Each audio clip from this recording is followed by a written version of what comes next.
Chapter 564. Among the hills, 70 to 80 people were hurrying along nervously. From time to time, they would look back as if there were some ferocious beasts chasing after them. Commander Xie, de Yunze is just 15 kilometers ahead. We will be safe once we enter de Yunze. Even if Qi Zixiao personally makes a move, it will be difficult to find us inside, Mr. Bu, who was still wearing a colorful feather shawl, said as he pointed to the front. Everyone was finally able to relax a little. 30 li. They would be able to reach it in half a day. It's better to be careful, Xie Kuan said. Don't let anything happen to us during this last stretch. Although he said this, his expression was also a lot more relaxed. He turned his head to look behind him and saw 2 boys and a girl on the backs of 3 guards. If not for the guards, these 3 boys and girls wouldn't have been able to reach here with their physical strength. Among the 70 to 80 people, half of them were members of the 6 doors who had bronze-colored skin and wore colorful feather shawls. Among them, the ones with white feather shawls were elephant trainers, the ones with bags all over their bodies were insect keepers, and the ones with red feather shawls were monkey keepers. The remaining half were Xie Kuan's guards. As the saying went, a starving camel was still bigger than a horse. Even though they were running for their lives, there were still dozens of guards following them. Other than that, there was also a giant black bird, a giant python, and a group of monkeys that were running and jumping around. Ren Baqian and the others stood in a forest in the distance. Ren Baqian used his binoculars to look at everyone's expressions and laughed. They seemed to be quite relaxed. Do they feel that de Yunze isn't far away and that they are safe? Will they feel hopeless when they see us? They will feel hopeless, Zuoleng answered. As for Shi Wanya and the others, those who needed to clean their weapons and rest were doing so. I reckon that when they see Protector General Shi, their psychological shadow will break through the horizon. Ren Baqian put down his binoculars and gave Zuoleng an admiring look. Sure enough, it was necessary to bring along a sidekick. Otherwise, it would be awkward to say it himself. Sir, I can understand the horizon, but what is psychological shadow? Zuoleng diligently asked. Ren Baqian crossed his arms in front of his chest and pondered. After a long time, he still couldn't figure out how to explain. In the end, he gave Zuoleng a look of disdain and said, "You won't understand even if I explain. Principal Ren, prepare the firewood and water. We will be eating that giant snake and bird tonight."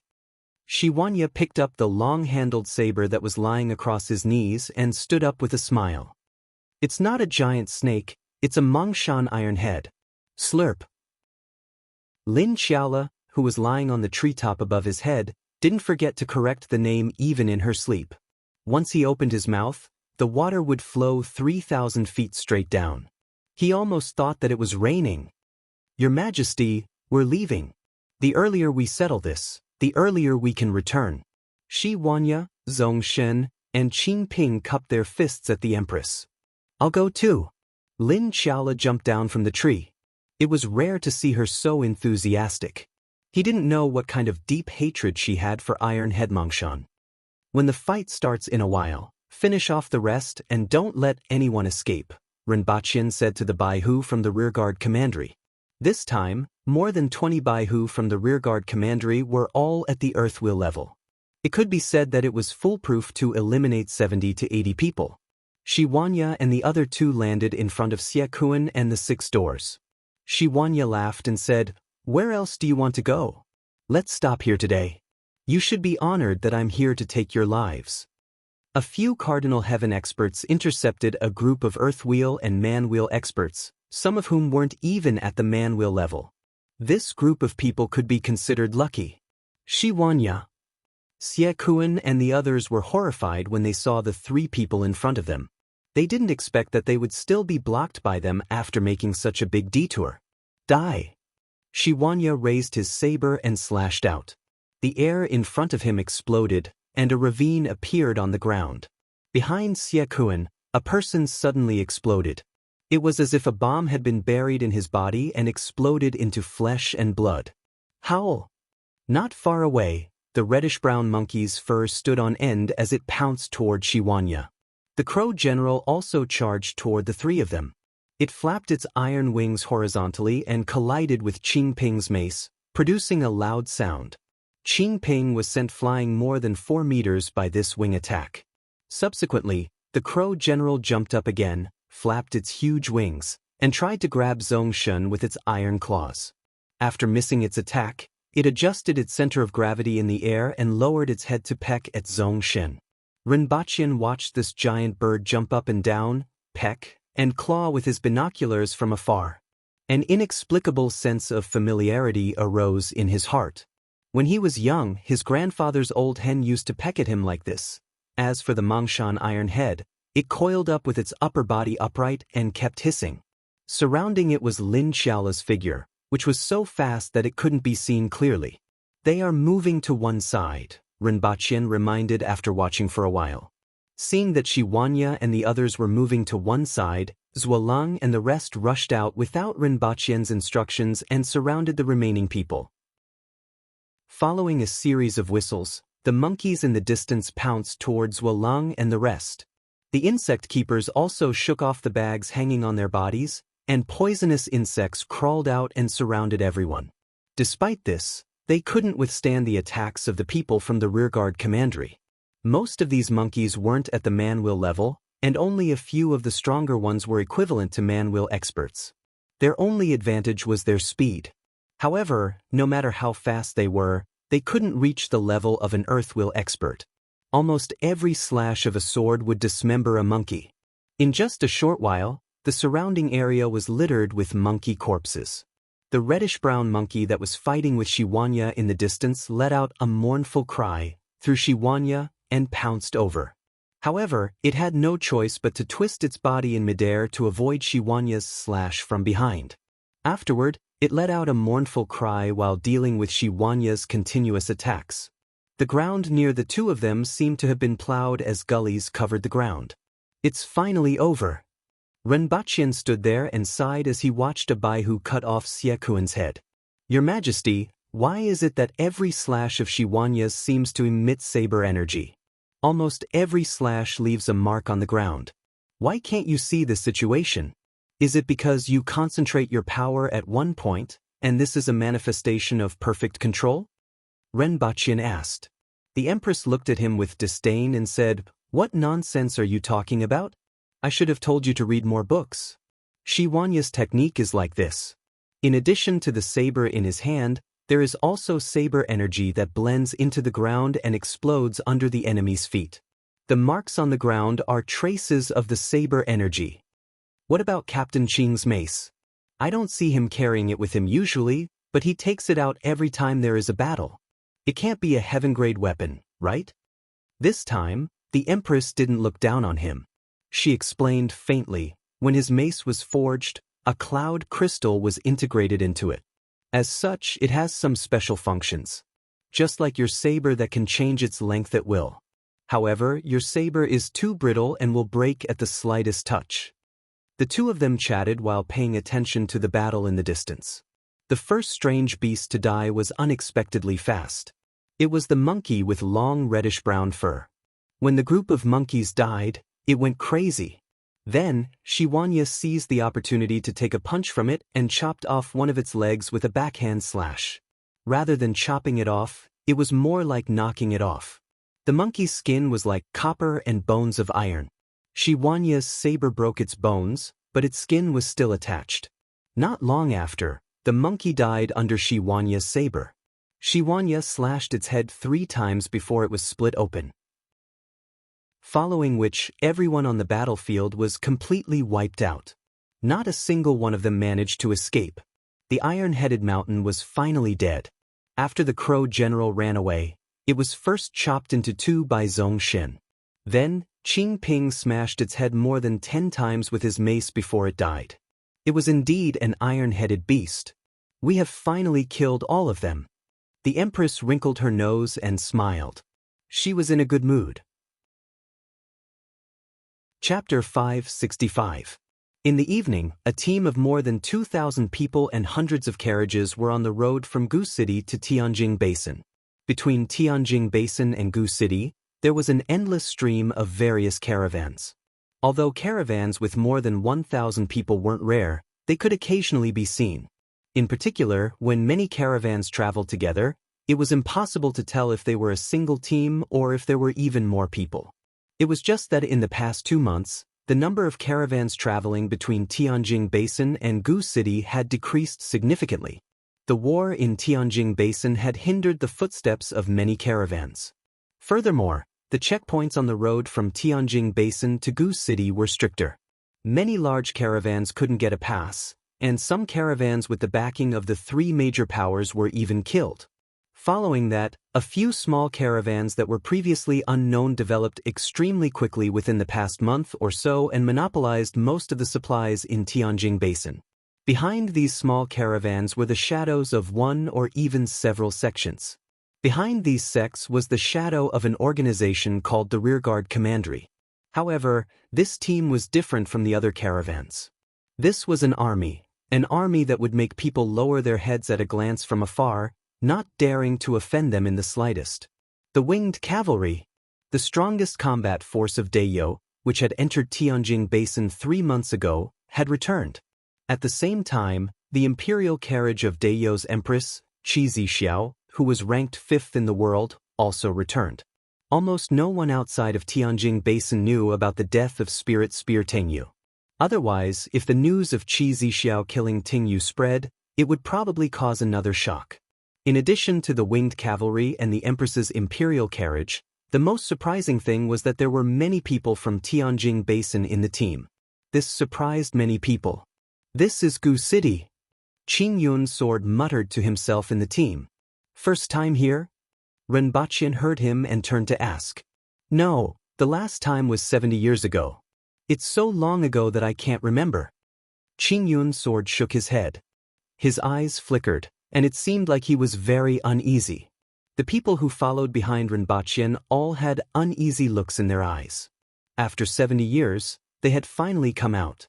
This time, they didn't come to Gu City with the caravans to purchase all kinds of supplies like before. No matter where they went, they felt like they were inferior. By coming here this time, they had become a part of this place. "This is the first time this old man has come here. Last time, I came down from the mountains."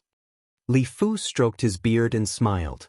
Li Fu, Qingyun's sword, Zhuo Qing, Zhuo Leng, a few guards, 2 newly promoted Shenhu, a few Baihu, and the 3 Confucian scholars from the Great Xia were all in the group. Xie Kuan had been killed a month ago, but the Crow general had escaped. It was just a strange beast, so no matter how strong it was, no one would take it seriously. After that, Shi Wanyo was mainly responsible for clearing up the fleeing rebels. Ren Baqian, on the other hand, arranged for the purge of many sects in the south, dealt with the matters of the Rearguard Commandery, and formulated a new system for Tianjin Basin. First, Tianjin Basin was divided into 6 districts. There were 3 districts in the north and 3 in the south, and they were known as the 6 lower prefectures. Each prefecture was garrisoned with 1,000 aboriginal soldiers and a newly established prefecture army. If the people of Tianjin Basin wanted to go from one prefecture to another, they would need to have Dao guidance. The cities in the 6 lower prefectures only had city commanders who were responsible for issuing decrees and handling government affairs. They didn't have military power. The guards in the cities were under the jurisdiction of the prefectural army of the 6 lower prefectures and had to be rotated every 3 years. As a result, the 6 lower prefectures were firmly under the control of the imperial court, and it would be extremely difficult to rebel again. In addition, Ren Baqian scattered the Rearguard Commandery across the 6 lower prefectures and recruited a large number of strong men to ensure that there was a Baihu in every 3 cities. In addition to the cities where the Baihu was located, the other 2 cities had to have at least 1 Zongqi, 2 Xiaoqi, 20 Tiki, and hundreds of strong men from all walks of life hidden among the people. This wasn't a difficult task for the sects that had invested their wealth in the Rearguard Commandery. As a result, any movement in the 6 lower prefectures could be heard by Ren Baqian through the Rearguard Commandery. The headquarters of the Rearguard Commandery in Tianjin Basin was called the Tiannan Garrison, and it was located in Gu City. After all, they could only contact Ren Baqian through the radio station outside of Tianjin Basin. Other than the winged cavalry warriors and 300 soldiers from the Protectorate of the South, the rest of the people in this group were people from Tianjin Basin. Most of them were craftsmen and a small number of commoners who were brought back from the north. This time, there were very few casualties in the north. Most of the rebels came from the south, so the control in the south was stricter than in the north. This time, the people selected were also from the north. There was no need to mention the craftsmen. The commoners were prepared to stay in Lan City as small vendors or do odd jobs in the city. This was to let the aboriginals get used to seeing people from Tianjin Basin from time to time and get along well. Renbaqian was working hard in the direction of what he had told Qingyun Sword before. This wasn't only for the people of Tianjin Basin, but also for Dayo. It was unstable to walk on one leg, and Dayo was currently walking on one leg. Renbaqian had high expectations for the role that these remnant people of Tianjin Basin could play. Sitting on the fork-horned cow, Renbaqian thought for a while and said to the people behind him, "Don't call yourselves remnant people in the future. It will always remind people of your past. In the future, you should be at ease and integrate into Dayo as part of Dayo." Qingyun Sword understood what Renbaqian meant, exchanged glances with Suocheng and replied, "In that case, let's call ourselves the Jing tribe. The Jing tribe of Tianjin Basin. In that case, let's call them that." Renbaqian nodded. It seemed that not only the aboriginals, but even they couldn't let it go so easily. As the group began to enter Gu City, the people behind Renbaqian sized up the city entrance with apprehensive and hopeful eyes. The commoners in the city also began to size up some people at the back of the group with curious eyes. For the next few days, the Empress contacted Lan City and the other protectorates to handle various matters. Although there were reports sent every day, it wasn't as convenient as using the radio to chat in the group chat. On the other hand, Renbaqian settled down the people from the rearguard commandery. At the same time, he asked Gong Jing to allocate some manpower to send the commoners and craftsmen to Lan City.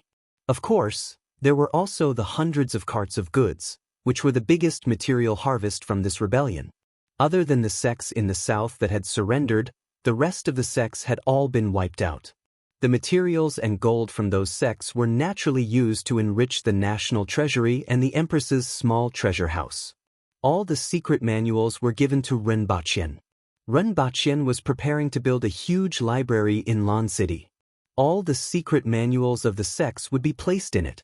After that, he would also collect the secret manuals of the aboriginals and fill them in.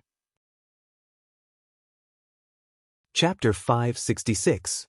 In Dayo, a small city that wasn't on the main road, didn't have any special products, and had a population of only tens of thousands of people. "The salt team is here.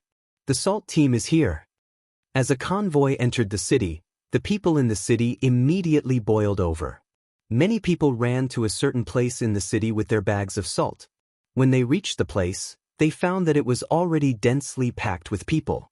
A young man with thick eyebrows and big eyes stood in the crowd and felt the crowd behind him. He turned his head and looked behind him before shouting, "What's with the crowd? This time, the convoy is only a little big. It's already pretty good if 1 out of 10 people can buy salt. Those at the back might as well go out of the city to pick up stones and lick them. If you are late, there won't even be any stones left." The so-called pick up stones and lick referred to a type of marble outside the city that was bitter, salty, and slightly poisonous. However, there was a shortage of salt these days. Many people had no choice but to go out of the city to pick up this kind of stone and lick it before eating it. If Renbaqian was here, he would know that this was a type of carbonate rock. Following the young man's words, the people at the back immediately started cursing, and soon, a chaotic fight broke out in the crowd. An old man in his 70s or 80s jumped 2 to 3 meters high and kicked out with a strong gust of wind. An auntie on the street punched many people in the eyes with her fists. Even a 10-year-old child darted in and out of the crowd and occasionally kicked the groin from time to time. Fighting was the nature of the aboriginals, and this was true even for the seemingly simple residents of this small city.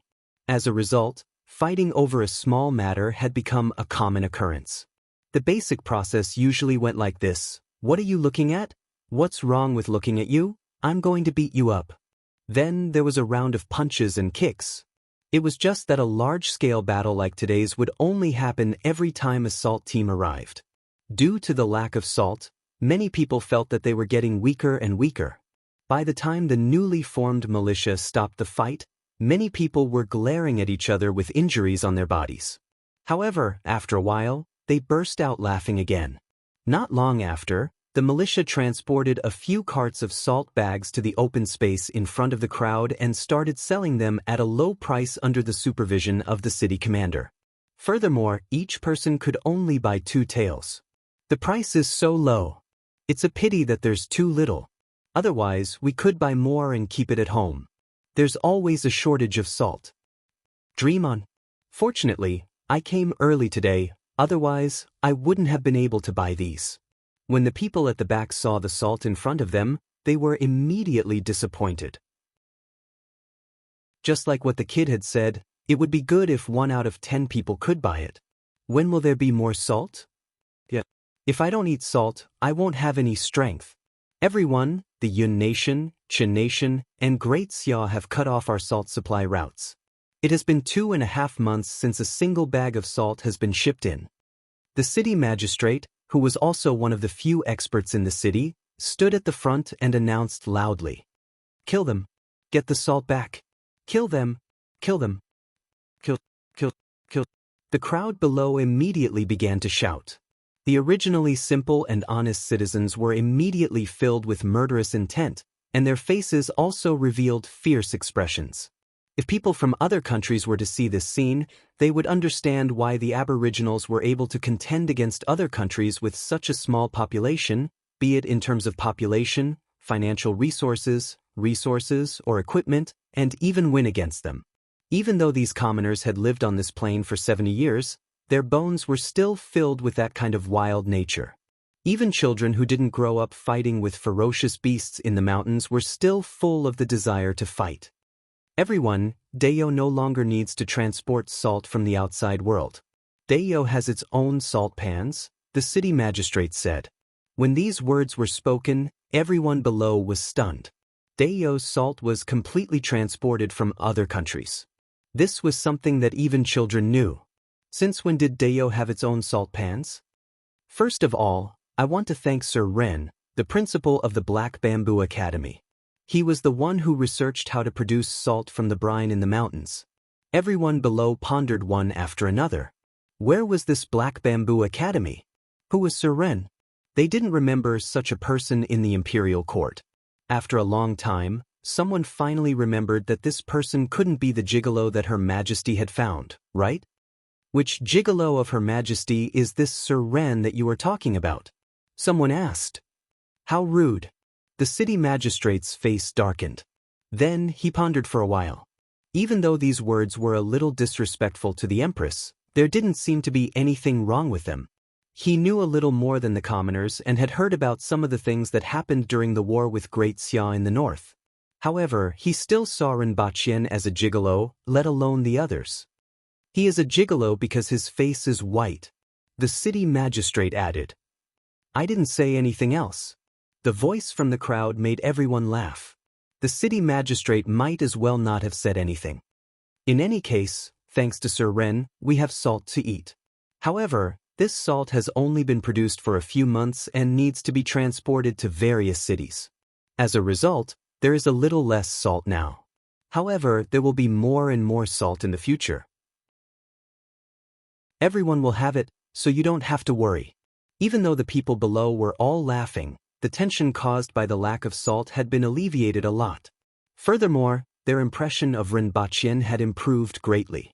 Rinpochian's reputation among the commoners had improved a lot during this period.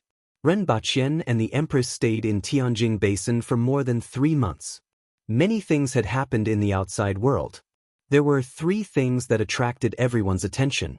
The first was the war between the Protectorate of the Northeast and the Yun Nation. Before the Empress entered Tianjing Basin, Zhu Wuzhen had scattered the allied warlords into the interior of Dayo to destroy villages and strongholds. This was exactly the same tactic that Great Xia had used. In the early stages, many of the villages at the border were destroyed, but the villagers taught the allied warlords a lesson. The number of soldiers was less than 2,000, and they were repeatedly defeated by a village of about 100 people. This made the allied warlords lose a lot of face. The reason for this was that the defenseless villages didn't have the time to move, so there was no way out. They fought to the last man and wouldn't stop until he was dead. However, if the casualties of the allied warlords' young masters exceeded 15%, they would retreat, and if the casualties exceeded 20%, they would collapse. In addition, most of the adult aboriginals were at the man-wheel level. As a result, the Yun nation's advance in the early stages was extremely slow. By the time they learned from their painful experiences and formed a large army, the newly trained new army arrived. The result was obvious. When Rinpochen and the others returned to Gu City, Zedonglai had already conquered 4 cities in the Yun nation. The second thing was that the Qin nation had already declared war on Dayo. The war in the southeast wasn't intense. Both the Zhuan nation and the Qin nation didn't seem to have much interest in fighting. Both sides stared at each other at the border every day. Occasionally, there would be a small fight, but it was more like an exhibition than a war. Dayo was happy to see this, but they didn't know how long this situation would last. The third and most important thing was that the salt transportation routes from Great Xia, the Yun nation, and the Qin nation to Dayo had been cut off. Since the Qin nation sent their troops, not a single grain of salt had been transported into Dayo. This made many people very nervous.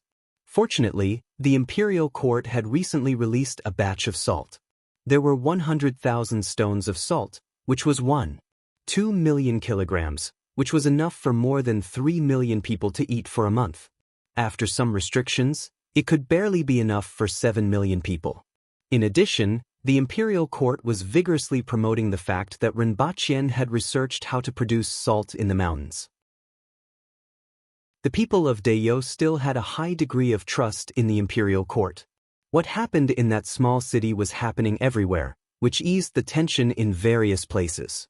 However, only a few people knew that this amount of salt had been accumulated over the past 6 months. Although salt wells had been dug and the saltworks had been expanded, the salt production speed had increased significantly over the past 3 months. However, only 30,000 stones of salt were produced every month, which was barely enough for 1 million people. Next, the most important thing was to rely on Zedonglai to seize the salt in the Yun nation. As a result, the Empress's first order was for Zedonglai to occupy the Yun nation as quickly as possible and send all the salt found in every city back to Dayo. Following the Empress's order, Zedonglai completely let loose and attacked like a raging fire. Chapter 567. Rinpochen wanted to go back to his courtyard and have a good sleep. However, the moment he stepped into the palace, he was summoned by the Empress to attend a court meeting. For a full 4 hours, Rinpochen explained the situation in Tianjing Basin as well as some of the arrangements. Then he listened to the reports of the other people and almost fell asleep. Only then did he drag his exhausted body back to the courtyard. As soon as he entered, he saw 2 big fellows with dark circles opening their bloody mouths and pouncing toward him. "Oh, you still remember me?"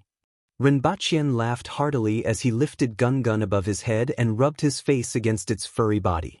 A foul smell stained his face. After all, even though these 2 little fellows weren't hungry, they wouldn't be bathed every day. He tossed Gun aside, rubbed Tiantian's head, and planned to return to the house.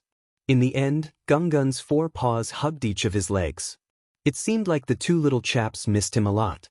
After shaking off the 2 little fellows with great difficulty, Rinpochen went back to his room to take a look. After he left, someone cleaned the room every day, and it was very clean. He then fell asleep on his bed. On the other hand, after the court session was over, Lian Liang from the Department of the Army strolled toward the area where the people from Tianjing Basin had just settled down after entering the city. Qin Chuan saw him greeting people as soon as he left the palace, but he just smiled. His identity wasn't convenient, and Lian Liang's plan was very much in line with his intentions. To put it bluntly, Tianjing Basin had been in chaos for so many years. Even though they had surrendered, the people from the Ministry of War were the most displeased with them. They had to be beaten up first before anything else. Before Rinpochen returned, He had contacted them through the radio station and built a brick and tile hut near the city wall to serve as a place for the people from Tianjin Basin to stay. In other words, it was a street that was completely sealed off and surrounded by high walls. There was only one entrance and exit, and there were guards stationed there. This was to prevent people from finding trouble with them. After all, Tianjin Basin had been restless for so many years and had provoked the Empress. Even though these people had returned here with the Empress, there were still many people who would find trouble with them. Because of this, he had specially arranged for people from the Public Order Division to patrol the vicinity every day to prevent any trouble from happening. However, the Public Order Division could stop ordinary people, but they could not stop Lien Liang from the military division. Not only did they not stop him, but they also stood far away with an expression as if they were watching a good show. Lien Liang brought his men to the end of the street and placed the broadsword in his hand that was exactly the same as Qin Chuan's on the ground, and roared, "All of you, come out." Following this shout, the commoners of Tianjin Basin who had just been settled here from afar immediately trembled in fear. Qin Yun's sword's heart skipped a beat. He jumped out of the courtyard and landed at the intersection of the street. He cupped his hands towards Lien Liang and said, "Sir, what can I do for you?" Although he had already guessed that there would be trouble, he didn't expect it to come so quickly. Although he didn't know who the person in front of him was, he felt a chill in his heart when he saw the people from the Public Order Bureau watching from afar. "Cut the crap. I'm here to fight. You have been causing trouble for so many years. Now that you have come to Lan City and my territory, let me see where you get your guts from." Sir, Qin Yun's sword's mind was racing. How should he resolve this matter? On one hand, he could swallow the insult and humiliation. However, he and his men had just arrived, and someone had already come knocking on their door. If he swallowed the insult and humiliation, he was afraid that he would be looked down upon, and his days in the future would be even more difficult. However, if he were to fight with the other party, he was afraid that he would anger the other party and the others, and there would be endless trouble in the future. Come, let me beat you up first. I'll let you see how sharp my broadsword is." Lien Liang didn't care what Qin Yun's sword was thinking and slashed at him. "Sir, you are so heroic." The attendants behind him cheered and laughed at the same time. If Ren Baqian or Tong Jinye were here and heard this, they would be overjoyed. Indeed, if the upper beam isn't straight, the lower beam will be crooked. The words that Minister of War Qin Chuan always said were used by Lien Liang just like that. Qin Yun's sword was startled. He pointed with his sword, and the long sword on his back soared into the sky with a clang. It transformed into a ray of white light and pierced toward Lien Liang. Lien Liang swung his broadsword horizontally and deflected the sword. Then he slashed again and again with his broadsword. Each slash was powerful, heavy, and extremely fast. In just 6 or 7 slashes, there was a loud bang at the end of the street. The pillars on both sides of the street were chopped down, and the signboards fell to the ground. Qin Yun's sword was also forced to retreat step by step under the ferocious slashes of the broadsword. Qin Yun's sword changed his sword technique, and the long sword in the air split into 7. Like swimming fish, they circled toward Lien Liang. "Is this all you've got?" "That's all you've got," Lien Liang said contemptuously. Then he swept his broadsword around his body, causing a gale to blow across the entire street. Clang, clang, clang. After a series of collisions, the 6 long swords in the air were smashed into pieces. The last one rolled a few times in the air and fell back onto Qin Yun's sword's head. Lien Liang took a deep breath and then let out a beast-like roar. The muscles on his body bulged. His body leaped more than 10 meters and slashed at Qin Yun's sword with his broadsword. It felt like a tiger pouncing on a sheep and was unstoppable. The air stirred along with the broadsword in his hand. Clang. The long sword in the air was only blocked for a moment before it was sent flying. Qin Yun's sword retreated continuously from the corner of the street all the way to the middle of the street. His forehead was dripping with sweat. This aboriginal official of unknown origin actually had such terrifying strength. He wasn't much weaker than the god of massacre, Shiwanya. Previously, when he exchanged blows with Shiwanya, his vitality had been greatly damaged. Now, he couldn't use that sword technique anymore. However, the other party didn't seem to have any intention of stopping. It was as if the other party wouldn't stop until he killed Qing Yun's sword. Noisy! At this moment, a voice came from a nearby courtyard. A short black rod flew out from the courtyard and collided with Lian Liang's broadsword. This caused Lian Liang's broadsword to pause, and the aura that he had accumulated to the peak was knocked down. Instead of being shocked, Lian Liang was delighted. He laughed and said, "There's actually an expert here? However, I don't care what kind of expert you are. Take a blow from me first." After he finished speaking, the long sword dashed toward the courtyard like a dragon. "You've disturbed my sleep." An old man with white hair and beard, who looked like a beggar, appeared outside the courtyard. The short rod in his hand pointed at Lian Liang's dragon-like broadsword. Clang! The long sword in Lian Liang's hand exploded, following which, the short rod pointed at his chest and sent him flying, crashing into a courtyard. "You guys can continue fighting. Don't make a fuss and disturb my sleep." Li Fu smashed Lian Liang's long sword with one strike and sent Lian Liang flying. Only then did he turn around and return to the courtyard. "Thank you, senior, for your help." Qing Yun's sword cupped his fists in gratitude. "What has it got to do with me? It's just that he was shouting so loudly that he disturbed my sleep." Li Fu's voice came from the courtyard. "Sir." Lian Liang's guard hurriedly ran over and found Lian Liang in a pile of rubble. He was vomiting blood while holding the hilt of his broadsword. His expression was as if his heart was being pierced by a knife. "My broadsword? If you continue to make noise, I won't hit your broadsword. I will hit your balls." Li Fu's voice came from afar, which made Lian Liang go crazy. If it was anyone else who came looking for trouble but ended up hitting an iron wall, they would definitely feel ashamed and resentful. However, Lian Liang didn't care.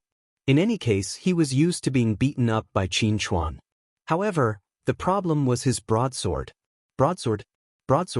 He had contributed all his assets to House Yunyan. The most valuable thing he had was this broadsword. This fight had cost him all his assets.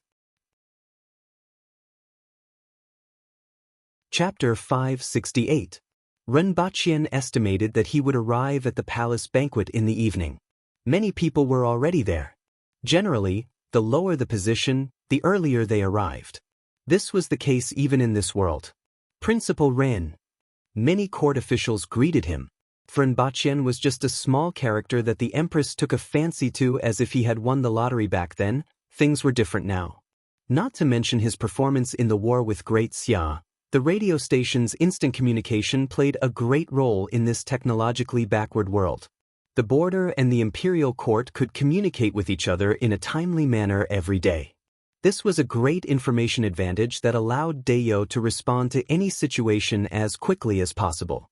It allowed them to dispatch reinforcements and assign troops more accurately. Of course, in the eyes of the ordinary officials, the most important thing was the salt works in the mountains. If the salt route had been cut off previously, Dayo would have been anxious. They would have rushed to attack, engaged in bitter battles, and set up ambushes. However, the existence of the salt works gave Dayo more room to maneuver strategically. Although they didn't understand this term, it didn't mean that they didn't understand it. As a result, Ren Baqian became a strange but very capable person in the eyes of many officials. He was strange because he was different from the aboriginals. His fighting strength was completely weak. He was capable because he came up with many things that had great effects and effects. Ren Baqian found his seat and sat with a few officials from the Ministry of Works. "How's the farming going recently?" Ren Baqian asked Guihong. In fact, when he came back, he saw the sweet potato vines and pumpkins in the fields far away from Lan City and felt that they should be doing well. Very good, very good." Gu Yihong immediately smiled when he heard the question. Those pumpkins and sweet potatoes had already been harvested for 2 seasons and were all used as seeds to promote them throughout Dayo. These products were effective quickly, had high yields, and tasted good. Although they weren't as easy to exchange for meat or sell in the market as vegetables, they had a large yield and could fill one's stomach. As a result, the promotion went smoothly. "Sir Ren, do you have any new crops on hand?"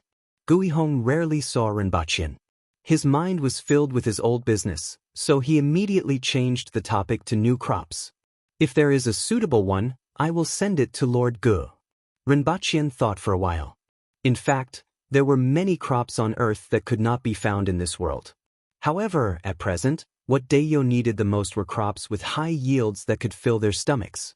Furthermore, these crops had to be compatible with Dayo's tropical mountainous climate. Therefore, there wasn't much room for choice. After chatting with Feng Ho for a while, Rinpoche heard a maniacal laughter coming from the entrance of the hall. It sounded like the voice of Tong Jinye. Following that, Qin Chuan angrily scolded, "Old man, if you don't shut up, this old man will let you have a taste of the sharpness of this old man's blade." "Ha! Old man, why don't you pull out your knife for me to see? Even if I stretch out my neck for you to chop, you won't be able to do it." Tong Jinye yelled crazily as he spoke. Following that, the sound of fists and kicks could be heard from outside. The two of them had started fighting outside the hall. Many people who were nearby ran out to watch the show. They were just a bunch of onlookers who didn't mind the matter getting bigger. Even though the two of them were rank 3 officials, if the two of them were to fight, there wouldn't be anyone to stop them. The surrounding people were all munching on melon seeds, peanuts, and other nuts to watch the show. When Feng Ho, Guihong, who was beside Rinpoche, heard that there was a fight outside, he dragged Rinpoche out excitedly to watch the show with a smirk on his face. "What's going on?" Rinpoche knew that something was up when he saw their expressions. "Is there a super expert among those abandoned people?" Feng Ho remembered that Rinpoche definitely knew about those people and quickly asked, "Who provoked them?" Rinpoche immediately became spirited. It was indeed a super expert who was at least as tall as a 30-story building. Yesterday, Lian Liang wanted to give them a good beating. In the end, his weapon was broken and he suffered some minor injuries. When Sir Qin found out about this, he shouted, "Let me show you how sharp my blade is," and tried to test that person's trick. In the end, his weapon was also broken and his balls were beaten. Feng Ho laughed heartily. Rinpoche immediately looked like he was in pain. This Qin Chuan was really unlucky to bump into an iron plate. He didn't even try to find out about the other party's background. Li Fu's identity wasn't a secret. It could only be said that the aboriginals were used to being overbearing.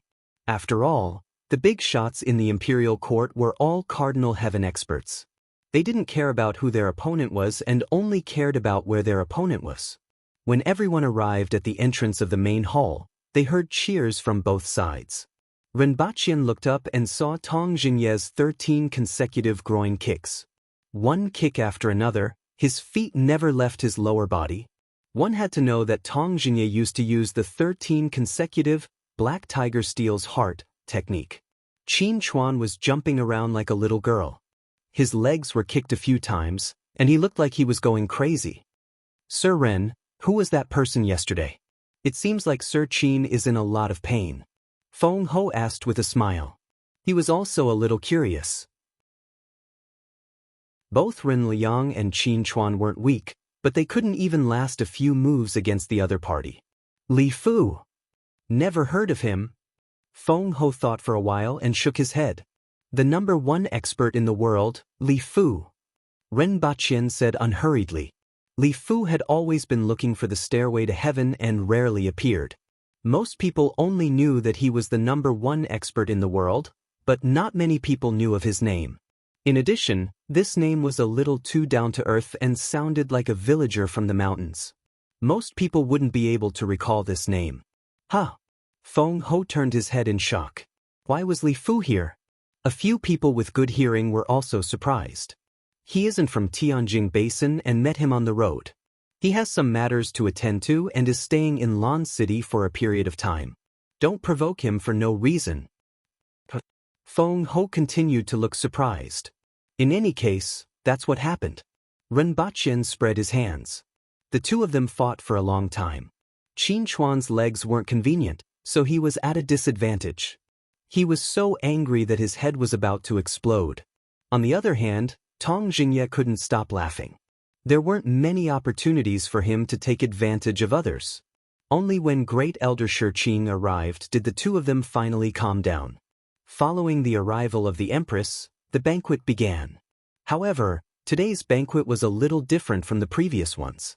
In the middle of the banquet, there was a dance performed by more than 10 young ladies from Tianjin Basin. It was the same dance that Rinpoche saw at the Golden Ring residence. The young ladies were carefully selected and had beautiful looks. Even though they weren't heavenly beauties, they were still quite charming. This was the first time that the citizens of Tianjin Basin made an appearance. The next day, Rinpoche heard the news that Tong Jingye went to challenge Li Fu, got his weapon broken, and got his balls kicked. Rinpoche was a little stunned when he heard the news. He had already revealed Li Fu's identity, so Feng Ho must have already told him. Could it be that Feng Ho still wanted to seek revenge for Qin Chuan? Could it be that the two of them had some sort of romantic relationship? Next, Feng Ho was kicked in the balls by Li Fu, followed by the Minister of Justice, Shi Zhong, the head of the Public Security Bureau, by Shiying, and the head of the Department of Inspection, Taiyin. Rinpoche was completely confused. Towards the end, he realized that these people clearly wanted to see the level of the world's most powerful expert. In any case, Li Fu had never been heavy-handed. To these boorish men, the attraction of the world's most powerful expert wasn't much different from the attraction of the world's most beautiful woman. After more than 10 challenges, Li Fu also received the title of the crazy egg-kicking devil. The people inside, listen up. Come out and see if my saber is sharp or not. Rinpoche heard Qin Chuan's insolent voice when he walked to the corner of Jing Street. He saw Qin Chuan holding a steel saber from an unknown person and making a big fuss outside Li Fu's courtyard. A few minutes later, Li Fu came out of the courtyard with a crazed look on his face. He smashed Qin Chuan's steel saber with his rod and kicked his balls before leaving speechlessly. Chapter 569. Ren, are these barbarians sick? Li Fu was furious and irritated when he saw Rinpoche. He had been tormented miserably for the past 2 days. No matter what, they were still a group of cardinal heaven experts.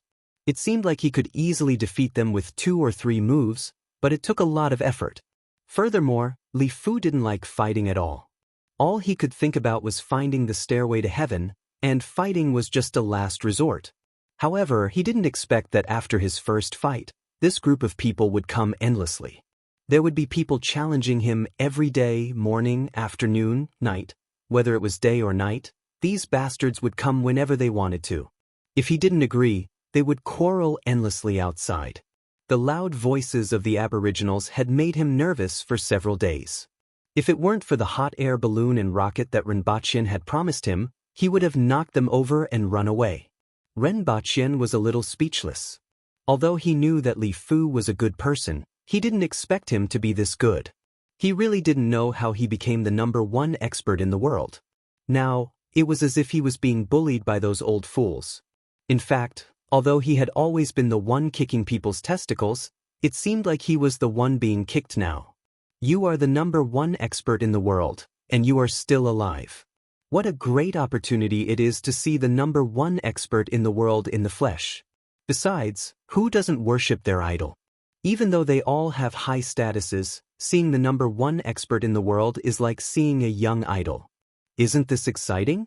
In addition, I want you to give them some pointers. Rinpoche's words were half true and half false. Before coming here, he was really afraid that Li Fu would be anxious, so he came to take a look. However, based on the current situation, it wouldn't be a problem even if they struggled for a while. To be able to see Li Fu in action, even if it was just a few moves, was already very beneficial. Most importantly, there were many people.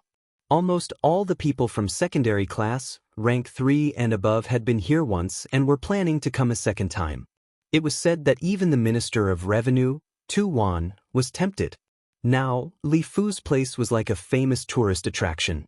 Every day, one could see all kinds of big shots in the court. Even the Jing tribe people who had just moved here were a little speechless. Black Bamboo Academy will start classes the day after tomorrow. Senior, if you have nothing to do, you can go and listen to the classes. You can also find some peace and quiet, Rinpoche said after thinking for a while. Not interested. Just finish what you promised me as soon as possible. Li Fu waved his hand, not minding at all. He was just a little annoyed by those fellows who disturbed his peace. Seeing this, Rinpoche didn't say much. He laughed and bade farewell. In the end, as soon as he left the courtyard, he was stopped by someone. "Sir Ren, what are your arrangements for me? You can't possibly let me stay here without any status, right?" Ning Kaichen had a look of hidden bitterness on his face. Those who didn't know would think that Rinpoche had done something to him. Rinpoche looked at the gossipy expressions on the faces of the newly assigned guards. He didn't need to ask to know what they were thinking. Then, he looked at Ning Kaichen with a pair of bright and piercing eyes. "If you have the guts, say it in front of the Empress. If she doesn't plaster you to the wall, consider it my loss." Rinpoche dismissed Ning Kaichen with a few words. Recently, there really weren't any positions suitable for him. After all, with his status, there were many things that he couldn't do. Furthermore, there were already people who could do what he could. However, he really couldn't just leave a sword master here and ignore him. After a few more days, Ning Kaichen definitely wouldn't be able to stay here anymore. Rinpoche pondered about where to place Ning Kaichen as he walked back. In the end, he was stopped halfway. "Sir Ren, please come with me and say a few words." A middle-aged man and two young men came down from a carriage by the side of the road and called out to Rinpoche. Rinpoche sized them up and was slightly puzzled. "Are you from the Yun Nation?" The people of the Yun Nation looked similar to the people of Great Xia. However, they had always been known for their luxury and exquisite clothing. As a result, when Rinpoche saw these three men in exquisite embroidered clothes, he immediately guessed their identities. "Sir, my surname is Zhang, and I have met you once before. Today, I'm looking for you because I have an important matter to discuss with you. Sir, please come with me and let me say a few words. I have already prepared some food and wine in the restaurant next door." Rinpoche looked at this man carefully and then at the two young men behind him. He didn't have any impression of them. However, he really wanted to hear what they had to say. Rinpoche nodded to the people beside him. Zhuolang and the others immediately went around the inn and confirmed that there were no problems before going downstairs to report to Rinpoche. It wasn't that he was being too careful. Anyone who had experienced a few assassinations in a year would be this careful. The two young men behind him lowered their heads and had a strange look on their faces. It wasn't clear whether it was contempt or something else, but they were careful not to let others notice. Rinpoche walked upstairs under the escort of the guards and found a seat by the window to sit down. Under the watchful eyes of the guards, the three of them carefully sat opposite Rinpoche. "Sir Ren, the last time I saw you was a year ago. I think you already don't remember me." Rinpoche thought about it. A year ago at this time, he should have just arrived in Dayo and was assigned by the Empress to be the Honglu deputy, in charge of receiving guests from various countries. "Did the few of you attend Her Majesty's birthday celebration last year?" Rinpoche suddenly realized. At that time, he really couldn't remember many of them. Ning Kaichen, the seventh prince of Great Xia, and that kidney-deficient young master who vomited blood every time he made a move. These were the only people he could remember. He couldn't even remember the name and appearance of that young master from the Lien family whom he killed at that time, let alone the others. "That's right." The middle-aged man nodded and smiled. Following which he said, "My surname is Zhang Junjing. These are my two nephews, Zhang Hichi and Zhang Heju. Greetings, Sir Ren." Just as Sir Ren thought, we are from the Yun Nation. As the middle-aged man spoke, he carefully sized up Rinpoche and sighed deeply in his heart. At this time last year, this person in front of him was still a Honglu deputy in name. Not long after, he became the husband of Qi Zixiao. At that time, he didn't take Qi Zixiao seriously. After all, at that time, he didn't display any outstanding qualities. In everyone's hearts, he was just lucky to be chosen by Qi Zixiao. However, this luck could fall to the bottom at any time because of a slight change in Qi Zixiao's mind. In the eyes of many people, perhaps that was normal. After all, what kind of person was Qi Zixiao? He was an ordinary person with no talent and good luck. Even if Qi Zixiao liked him because of his flattery, how long could he last? Therefore, even though he and the others had been trying to build a relationship with Dayo for the past year, they didn't consider this person in front of them. This was the reason why. However, after a year, unexpectedly, this person's position had become more and more stable. This could be seen just from the attitude of the people in the imperial court toward him. Furthermore, there were rumors among the people that he played a great role in the war against Great Xia in the north. Furthermore, he produced salt in the mountains and recently went to Tianjing Basin with the Empress. Although he didn't know what he did, nearly 2,000 people from Tianjing Basin came to Lan City. He also had a few experts from the remnant citizens of the Hao nation by his side as guards. Now, he had no choice but to put down his pride and re-evaluate this person and beg him for help. Even Ren Baqian, who had always boasted of his superior foresight, had to admit that he had really misjudged this time. Ren Baqian's brain spun and finally felt that these three people in front of him were somewhat familiar. He then waited for them to speak and see what they wanted to say. They couldn't possibly be trying to persuade the Empress to give the Yun nation a way out through him, right? In history, there was no lack of cases of losing a direct confrontation and then bribing the opposing party's high-ranking officials to cause trouble in their own backyard. However, if they had this intention, they could be directly dragged down and beheaded. Chapter 570. Ren Baqian wasn't in a hurry to reply. Instead, he picked up the teacup and smelled it before putting it back on the table. After taking a closer look at the three of them, he asked curiously, "You guys aren't ordinary people in the Yun nation, right? Although the Narita Zhang family isn't a big family, they do have some reputation." Zhang Junjing was a little proud. In fact, not only did the Zhang family have a small reputation, but it was also quite famous. Many people in the Yun nation had always thought that controlling a city was the foundation of a family. However, although the Zhang clan did not control a city, the clan that controlled the city had changed several times over the past hundreds of years, but the Zhang clan had never fallen, and every generation had a talent. It wasn't that the Zhang family didn't have the opportunity to control the city, but they gave up every time. According to the words of an elder of the Zhang clan, water had no form, and there was no way to attack it. From the Zhang clan's point of view, it might seem like they had a foothold in a city, but in reality, they were bound to it. Therefore, apart from being a family that did not attract much attention on the surface, most of the Zhang family members were scattered throughout various industries. The Narita Zhang family had always been a general name. On the surface, it looked like a plate of loose sand distributed in various industries. On the surface, they might not seem to be related, but at the root of it, they both came from the Narita Zhang family. Even if their enemies wanted to harm them, it would be difficult for them to do so. Zhang Juanjing's two nephews had been running into walls in Lan City for a year, and the war between Dayo and the Yun nation was in full swing. In his opinion, it was impossible for the Yun nation to win this war, so time was of the essence. In order to gain Ren Baqian's attention, he briefly shared some information that wasn't easily known to others. Ren Baqian was astonished by what he said. He didn't expect there to be such an aristocratic family in this world. According to Ren Baqian's understanding of the Zhang family from Earth, it was similar to the Huizhou merchants. It was a general term of address, but it was still linked by bloodline. Why would you want to seek refuge with Dayo? Ren Baqian asked with great interest. Other people avoided the aboriginals, but the Zhang family took the initiative to approach them. This piqued his interest. The Rising Cloud Nation's monarch is young and frivolous, and all the important matters in the court are handled by Prime Minister Zheng Xingmian. Zheng Xingmian was obstinate, self-opinionated, and ambitious.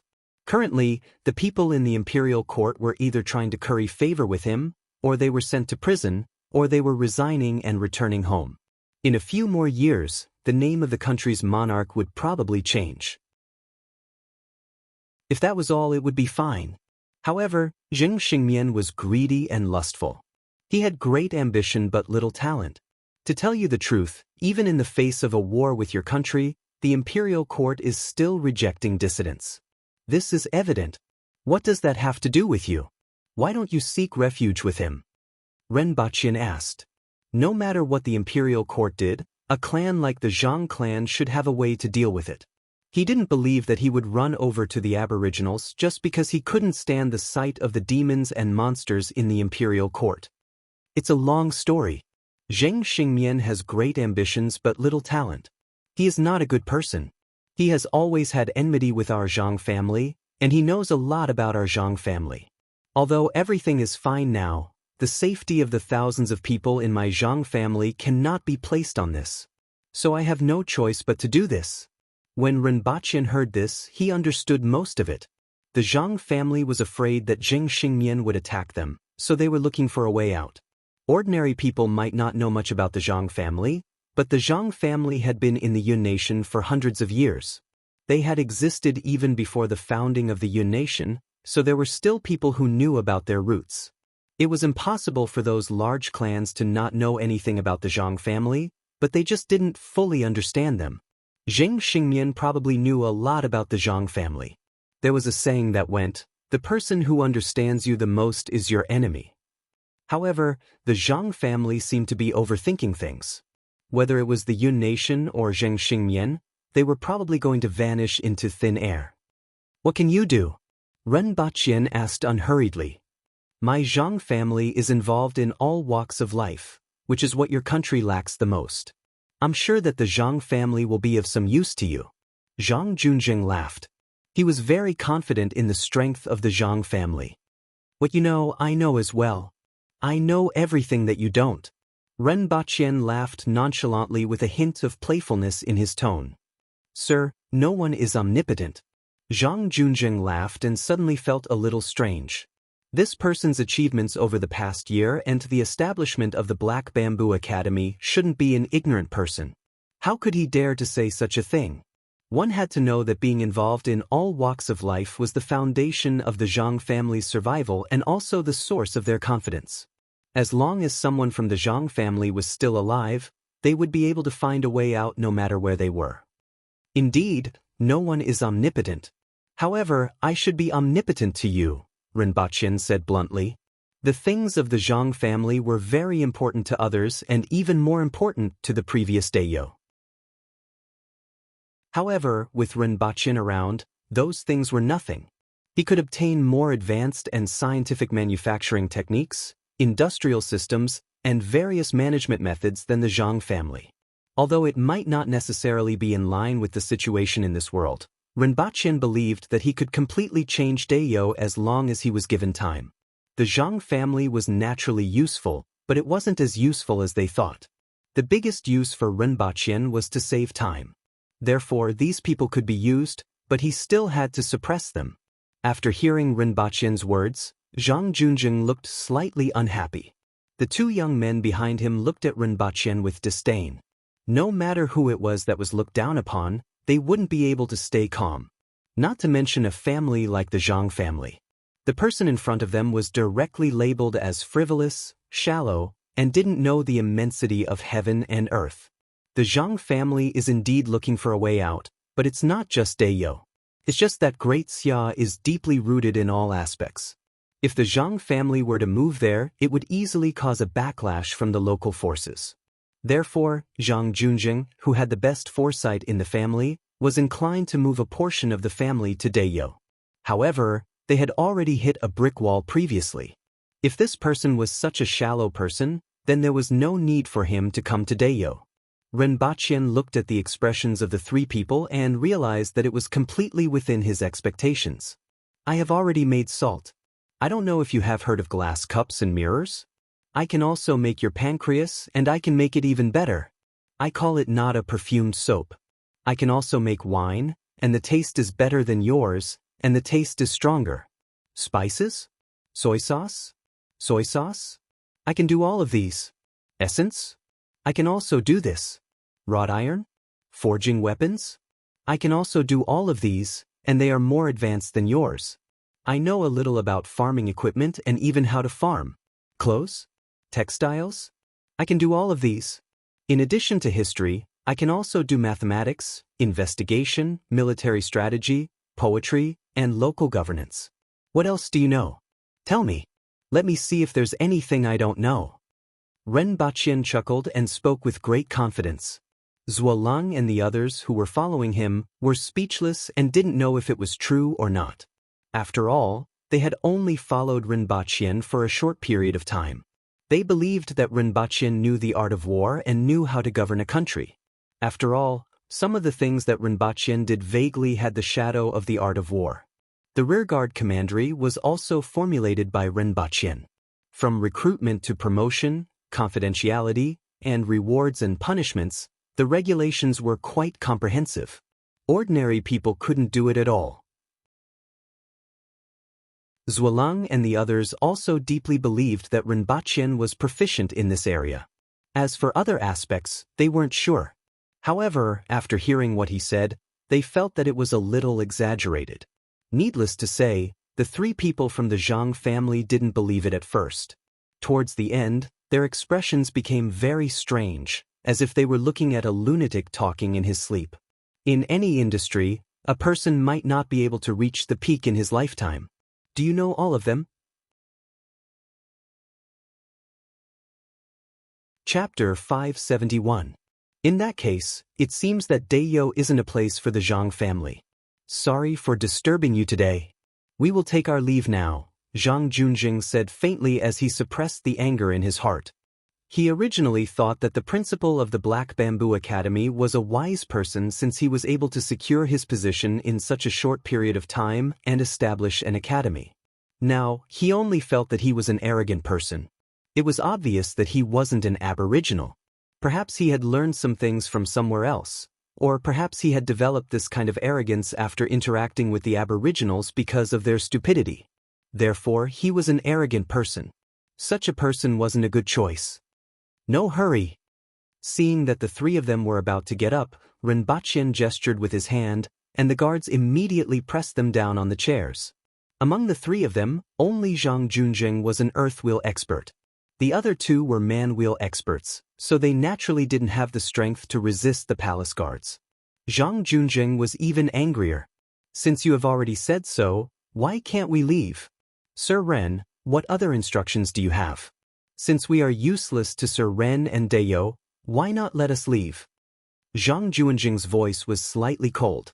It's not that the Zhang family can't establish a foothold in Dayo, but your expectations are too high. To those who have never seen brass, brass can naturally be sold as gold, but not to me.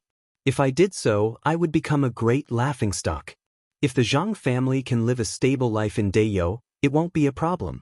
It can even be like how you live in the Yun nation, Rinpoche said with a smile. Rinpoche said with a smile. He already knew what the Zhang family was thinking after listening to the beginning. He needed some manpower, but he didn't want them to think too highly of themselves. Since Sir Ren is here, why do you need us? No, although I can do everything, I'm just one person with limited energy. I still need some manpower. You can also learn something from me as the foundation of the Zhang family, Rinpoche said without any trace of politeness. Zhang Junjing almost laughed when he heard this. I wonder what Sir Ren can teach the Zhang family? Zhang Junjing emphasized the word, teach. As for Zhang Heqi and Zhang Heju behind him, they were not as calm as he was.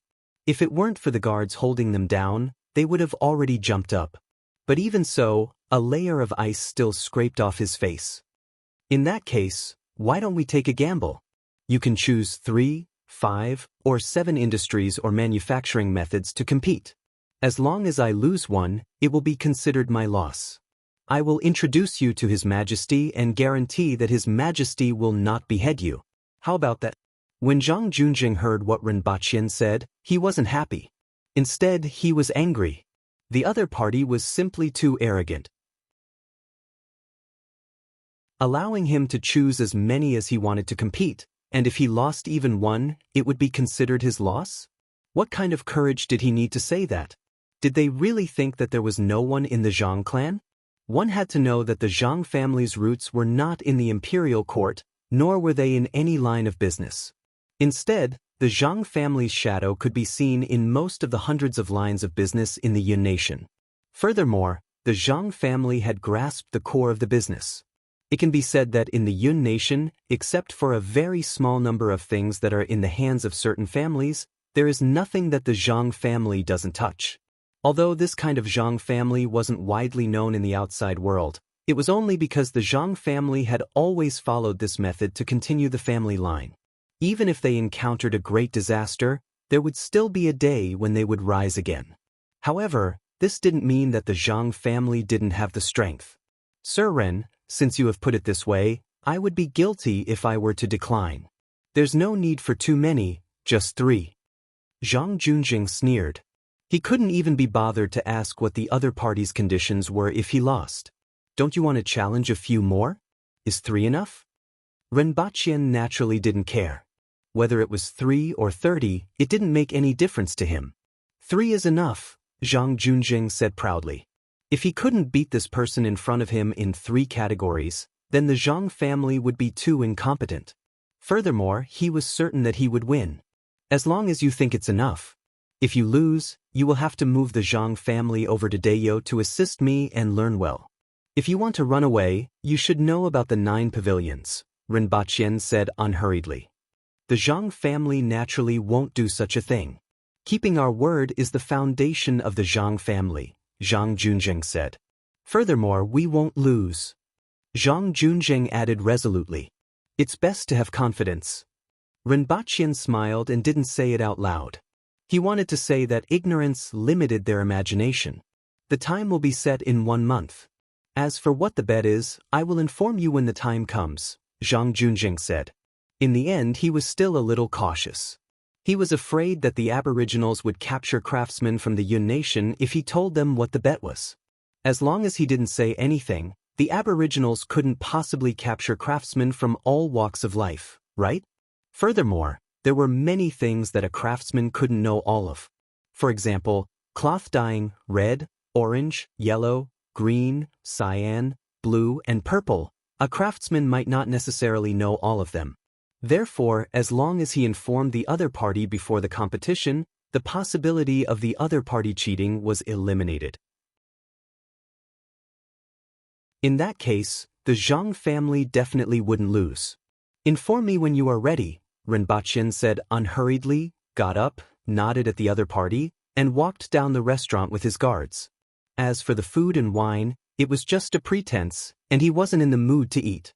On the contrary, he was somewhat happy to meet such a family of fools.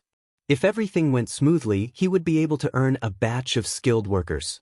If the other party went back on their words, he would just kill them all after conquering the Yun Nation. After Ren Baqian left, Zhang Heqi and Zhang Heju angrily said, "This person is too arrogant. Fifth uncle, are we really going to compete with him?" Zhang Junjing snorted.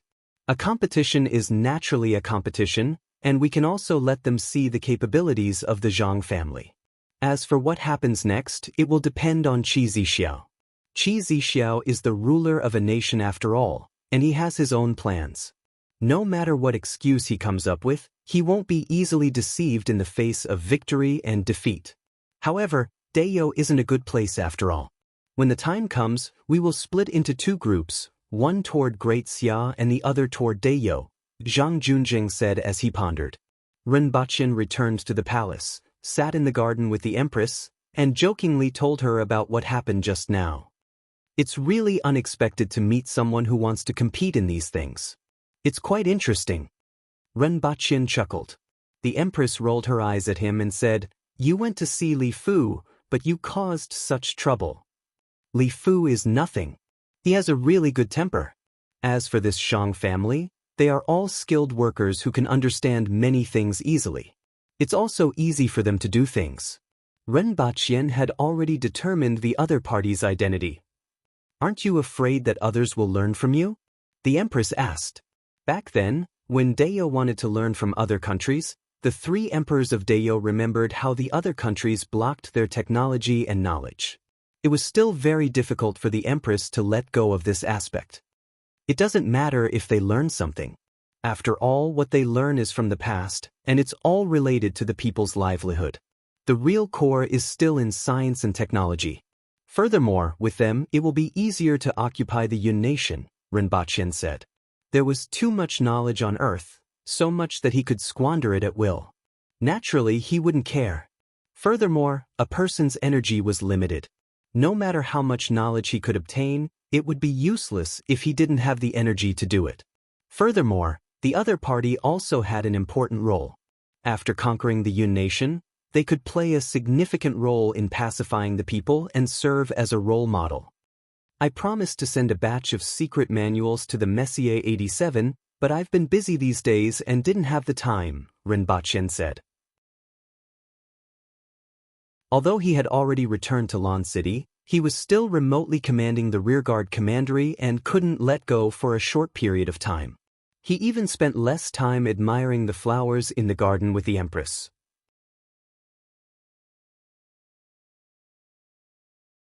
Chapter 572. Qingxin Palace Hall. Nothing seemed to have changed here. There were only 2 people in the huge hall. One of them was librarian Lin, who had a fake cough, and the other was Lin Xiaola, who was always sleeping. When Rinpoche walked into the courtyard, he saw Lin Xiaola lying on her back, sleeping soundly, and basking in the sun. Compared to when he first saw her, she seemed to be more daring. Back then, she had always been sleeping in Qingxin Palace Hall and would get a shock every time someone came. But now, not only was she openly lying in the courtyard, but she was also unshakable. Rinpoche walked around her and pushed open the door of Qingxin Palace Hall. After walking a dozen steps, he opened the door on the left and saw piles of secret manuals. Speaking of which, the harvest from this trip to Tianjing Basin wasn't small. Finally, he searched the rebellious sects and warlords' residences. After counting the gold, silver, and jewelry, he found at least 100,000 taels of gold, which was equivalent to 1,000,000 taels of silver. The Empress's annual income from the gold mine was only 120,000 taels of silver. 1,000,000 taels of silver was already a huge sum for Dayo. Unfortunately, this income eventually went to the national treasury. The secret manuals in this house belonged to the Empress. There were more than 13,000 secret manuals. Excluding the duplicates, there were at least 6,000 of them. There were different levels of people, and so were the secret manuals. If they were classified according to the high, middle, and low levels, 80% of them could be classified as relatively shallow, 18% as intermediate, and close to 2% as high level. Less than 0.1% of the secret manuals were top-notch. For example, the treasures of the 8 major sects could be classified as top-notch. In addition, there were other miscellaneous things, such as face-changing. At first, Rinpoche was rather interested in it, but after looking at it carefully, he realized that it wasn't much different from modern makeup. It was just that due to the materials used, the makeup would last longer on the face. It wasn't like in novels where a human skin mask would immediately change one's identity. There were also some methods of making medicine, the secret methods of taming snakes, insects, war elephants, monkeys, and birds, as well as some other miscellaneous things. One of the small sects had an interesting formula called the marching pill.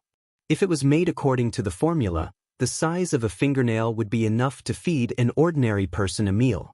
Even for Aboriginal warriors, the size of half a fist would be enough. With this thing, a soldier could carry half a month to a month's worth of rations at a time. They could completely abandon the heavy logistics and long-distance raids. The only problem was that many of the ingredients were produced in the 60,000 mountains, and there weren't many of them. They were expensive, so it was difficult to promote them to the entire army. They still needed the medical bureau to find something to replace them. Rinpoche picked out more than 500 low-level secret manuals, 50 middle-level secret manuals, and 3 high-level secret manuals. The next step was to convert these secret manuals into simplified characters. The ancients once said, "When there is a problem, the disciple will help. When there is wine and food, the teacher will serve." Is this filial piety? The ancients also said, "A filial son who has deep love must be amiable, amiable must be pleasing, pleasing must be graceful, pleasing must be gracious, pleasing must be gracious, pleasing must be gracious." When it is time to tell a story, the only thing that is difficult to listen to is lust. Serving is not enough to be filial. What it meant was, if there's a problem, the disciple will do it. There was wine and meat for teacher to eat. Furthermore, the disciple had to be amiable and happy. Even if you did it, if you didn't do it happily, that wouldn't be filial. The next day, Rinpoche gave them homework with a smile on his face. From today onwards, each of you will take 12 secret manuals back and convert them into simplified characters. Write one in hand in one. If there are any mistakes, do you see the flagpole outside? I will let you flutter in the wind and let loose. If you don't finish writing, not only will you flutter in the wind for a day, but you will also receive bullets. When the students from the Black Bamboo Academy heard this and looked at the stacks of secret manuals that Rinpoche asked people to move into the room, their faces turned green. Each of them had to be responsible for 12 secret manuals for 7 days. In addition, they had to attend classes in the morning. As a result, the lights in every student's room remained lit every night. 7 days later, 49 students with panda eyes and gritted teeth stacked the secret manuals in one room. 7 days. During these 7 days, everyone slept less than 4 hours a day. After 7 days, they began to doubt their lives. The only good thing was that after 7 days, their simplified Chinese characters were even better than Rinpoche's. After all, he had been using a computer for so long that he almost couldn't write. 3 days off. All of you have read about the steam engine in physics class. After 3 days, you will start learning how to build the steam engine. Rinpoche smiled as he took back more than 500 secret manuals and gave everyone 3 days off. It was time to build the steam engine. The steam engine could be said to be the beginning of the Industrial Revolution. Although the technology in this world hadn't developed to this stage, it would be very fast with its own impetus. After the steam engine was built and had its own thrust, the development of technology would take a leap forward in a short period of time. After hearing this, everyone directly lay on the table and didn't even have the energy to cheer. Their brains were almost emptied, and the steam engine was no longer in their consideration. That night, Rinpoche returned to Earth with the secret manuals. The 6 winged cavalry warriors and the tutor, Ding Jie, were drinking there. The 6 of them were mainly drinking, and Ding Jie was holding a glass of water and slurping it. 2 of them were bragging about how they had experienced storms and rainbows while the other 4 looked envious. Rinpoche grinned. Those 2 idiots. After he left, they went to look for a prostitute and ended up destroying her place. Then they smashed her drug den. However, the physical fitness of these winged cavalry warriors was indeed too strong. Soft drugs like ecstasy and K powder basically had no effect on them. That's right, they smashed the drug den because the ecstasy and K powder sold to them weren't effective. They felt cheated. They didn't know what it was and only heard that it felt like they were flying after using it. Lady Boss. Seeing Rinpoche, the 6 tall and burly winged cavalry warriors stood up to greet him. Rinpoche picked up a decorative ornament and threw it at them. Boss. Only Ding Jie obediently called him boss. After all, an honest child was the most lovable. It's second boss. Rinpoche grunted, went upstairs to change his clothes, and called young senator. He asked someone to move the secret manuals into the car and called a winged cavalry warrior to follow him out. When he arrived at the underground garage of the Messier 87 department, Yang Sen was already waiting there with his men. When he saw that the back seat and trunk were full of manuals, Yang Sen was immediately shocked. The members of the Messier 87 department behind Yang Sen all gasped in unison. Although Rinpoche had promised them before and had already called them in advance, he still didn't expect there to be so many. One had to know that these were cultivation manuals. They weren't cabbages. Previously, when Rinpoche sent them the original version of the secret manuals, they usually stored them in a safe. Although they knew that these things weren't very rare for Rinpoche, they were still shocked to see him pulling a car full of them as if they were cabbages. Rinpoche was really generous this time. With these secret manuals, the deduction speed would be faster, and more types of martial arts could be deduced to suit different people. At the same time, they could better understand the cultivation system and the characteristics of each level through these secret manuals. When Rinpoche returned, he gave Ding Jie a secret manual that had been improved by the nation, which was the kind that Rinpoche had given to his parents. This is for you. This is easier to learn and won't cause problems, but remember, don't spread it. If it spreads, you know the consequences. You will harm him and yourself. Ding Jie had always felt regretful after Rinpoche stopped him from learning martial arts from the winged cavalry warriors. He would feel lost in bed at night, so it was a huge surprise to receive this secret manual from Rinpoche. "Boss, I will definitely do my best."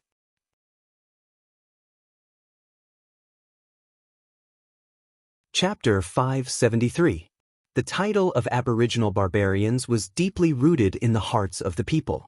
However, this was only because the Aboriginals didn't have the concept of science and technology. Furthermore, the Aboriginals were so strong that they could solve most of the problems in this world with force. Therefore, in other aspects, they would rarely think about it. Although this saying wasn't entirely correct, it explained a lot of the problem. Because they were lazy, they wanted to use tricks and came up with all kinds of labor-saving methods. This was the prototype of machinery. However, after a period of studying the foundation of science and technology, physics, the students of the Black Bamboo Academy were no longer the traditional Aboriginals who only had muscles in their brains. Although they hadn't made a steam engine with the little knowledge they had learned due to their lack of vision and experience, they had made a pressure cooker. The ground in front of the row of students was splashed with mud. "What I want is a steam engine.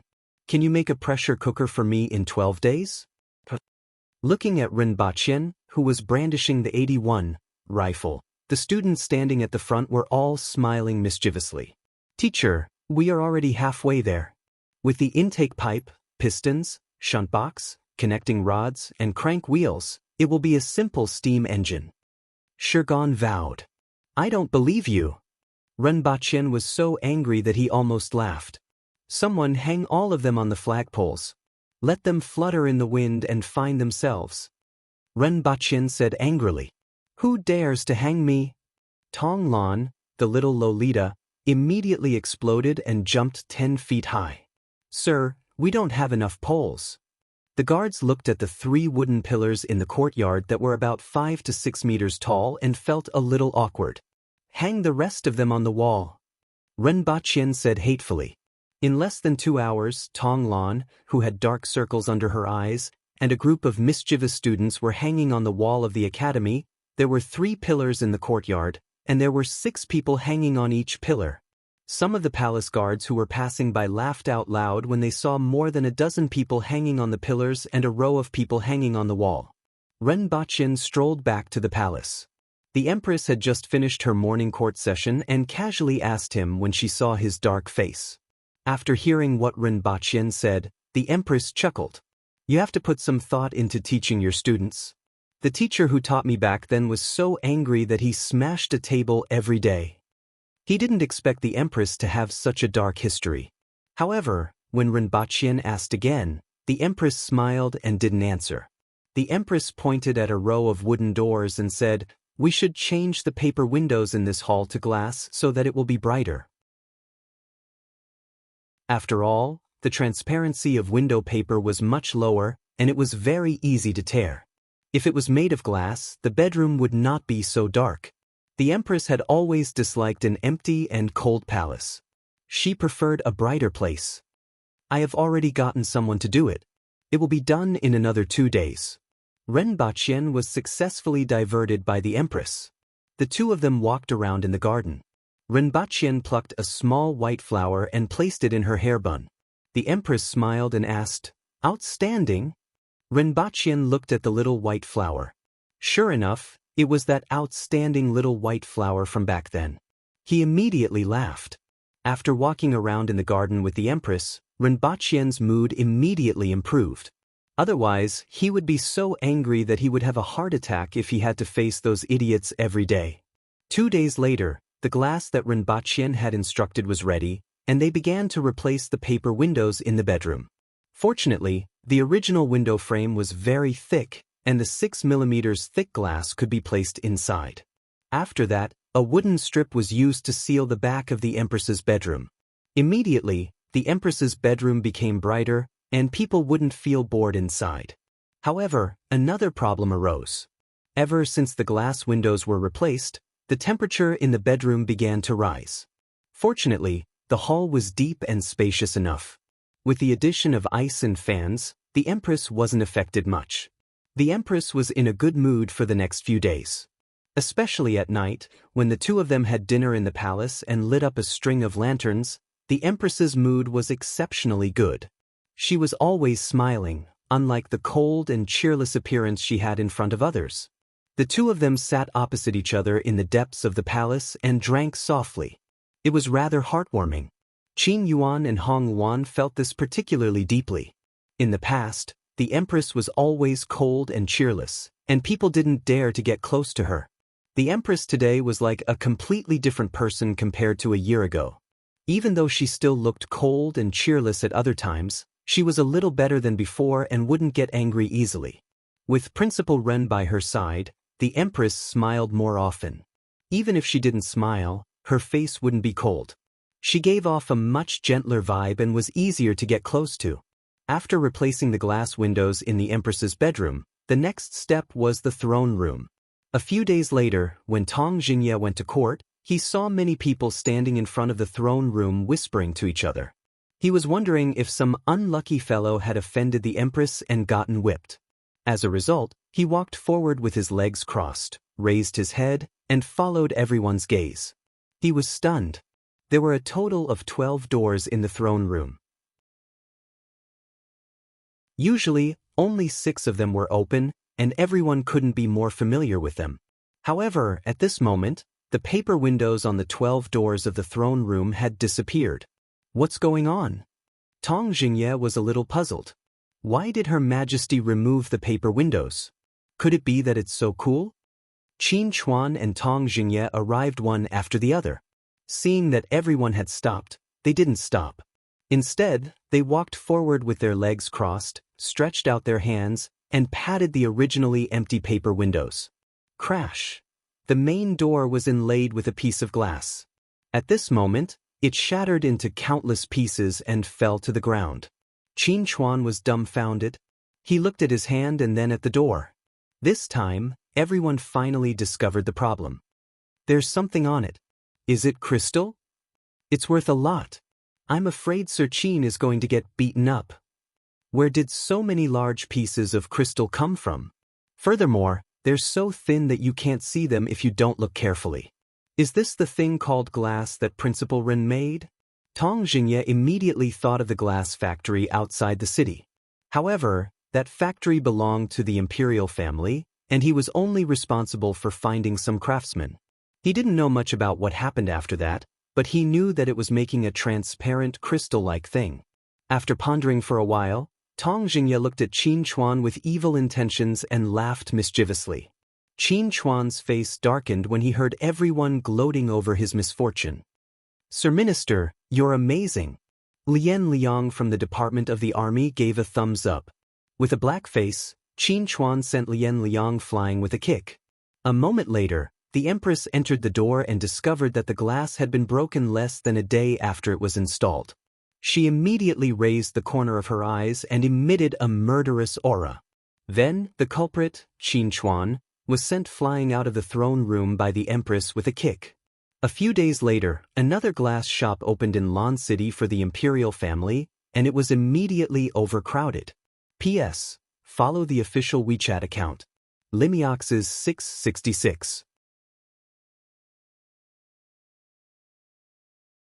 Chapter 574. The originally bustling Jinyang Street had become a lot more desolate after half a year of war, especially after Great Xia, the Yun nation, and the Qin nation cut off the trade routes to Deyo. Most of the salt, wine, and cloth shops that used to be the most popular were closed. Most of the pedestrians were in a hurry or went to the shops and restaurants opened by the aboriginals. Only when the government started selling salt every once in a while would this street become lively. However, in the past few days, this area of the street was filled with people. Not only did the high officials of the court frequently come and go, but many pedestrians also stopped here. From afar, one could see a sign that said, Imperial Glass, hanging in the middle of the area. Zhang Junzheng, Zhang Heqi, and Zhang Heju were watching from afar, but they couldn't see clearly because there were so many people in front of them. Zhang Heqi pointed to the front and said, "Fifth uncle, it's there. You said that it's filled with transparent glassware. I remember that there were aboriginals peddling similar goods in the country half a year ago. Later, they were robbed by the warlord of Qingfeng City, Yiku.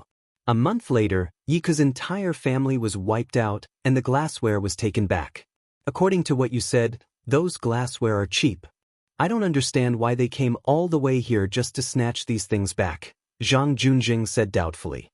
He would never have imagined that when Rinpochen saw the things that Hong Bao snatched back, he felt like 10,000 alpacas were running and jumping in his heart.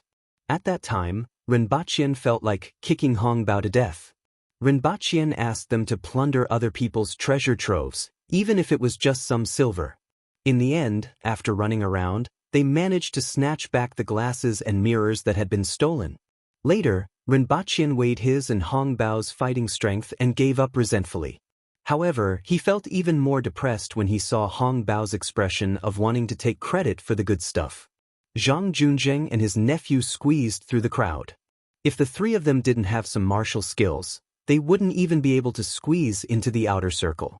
Zhang Junjing was an earthwheel expert, but he was almost pushed across the street by someone. The three of them didn't dare to get angry. There were quite a few aboriginal commoners in the crowd who were equivalent to an earthwheel expert.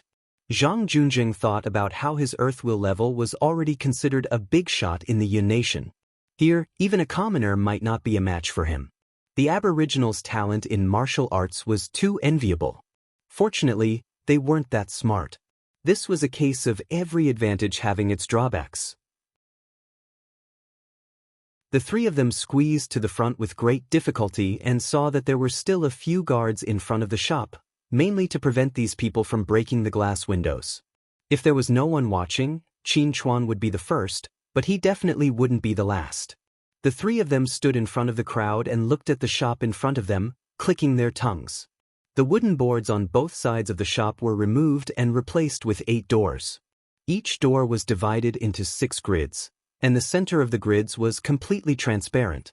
If one didn't pay attention, they wouldn't even notice that there was a layer of transparent crystal-like material on top. Light shone through that layer of glass into the shop, making it extremely bright inside. There weren't many people in the shop, only a few dozen. One could see the inside of the shop from the door. The shelves against the wall were filled with crystal-like products, cups, plates, bowls, and boxes. They were dazzling under the illumination of more than a dozen luminous pearls on the wall. Are these the glass that this shop sells? Zhang Junjing asked. It's simply ingenious workmanship. I really don't know how they made it. Furthermore, the price is so cheap. A glass cup only costs 10 taels of silver. Even 100 taels of silver can be sold, right? Zhang Heqi, who had been here once before, said incredulously. This was the first time he saw someone selling something that could be sold at a high price at a low price. They aren't selling it cheap in the Yun nation. A crystal cup costs 500 taels of silver. It seems like the cost of this kind of glass is very low. That Principal Ren is still quite capable, Zhang Junjing said faintly. Fifth uncle, about the bet. Zhang Heju asked softly. Don't worry, the people are already on their way. They are the best craftsmen in the Zhang family. Zhang Junjing's lips moved slightly, and an extremely weak voice was transmitted to the two of them. A moment later, as people started to come out, the three of them were let in. After entering the shop, the three of them felt a cooling sensation. They saw ice basins filled with ice cubes placed in the corners of the shop. Nowadays, there were dozens of shaved ice shops in Lan City, so ice wasn't rare anymore. The three of them didn't pay too much attention to it and focused all their attention on the glassware on the shelves. How much does this cost? Zhang Junjing saw a set of transparent teapots and teacups. He was extremely happy and asked the people in the shop. 800 taels. A lady in the shop glanced at him and said, So expensive? Zhang Junjing was astonished.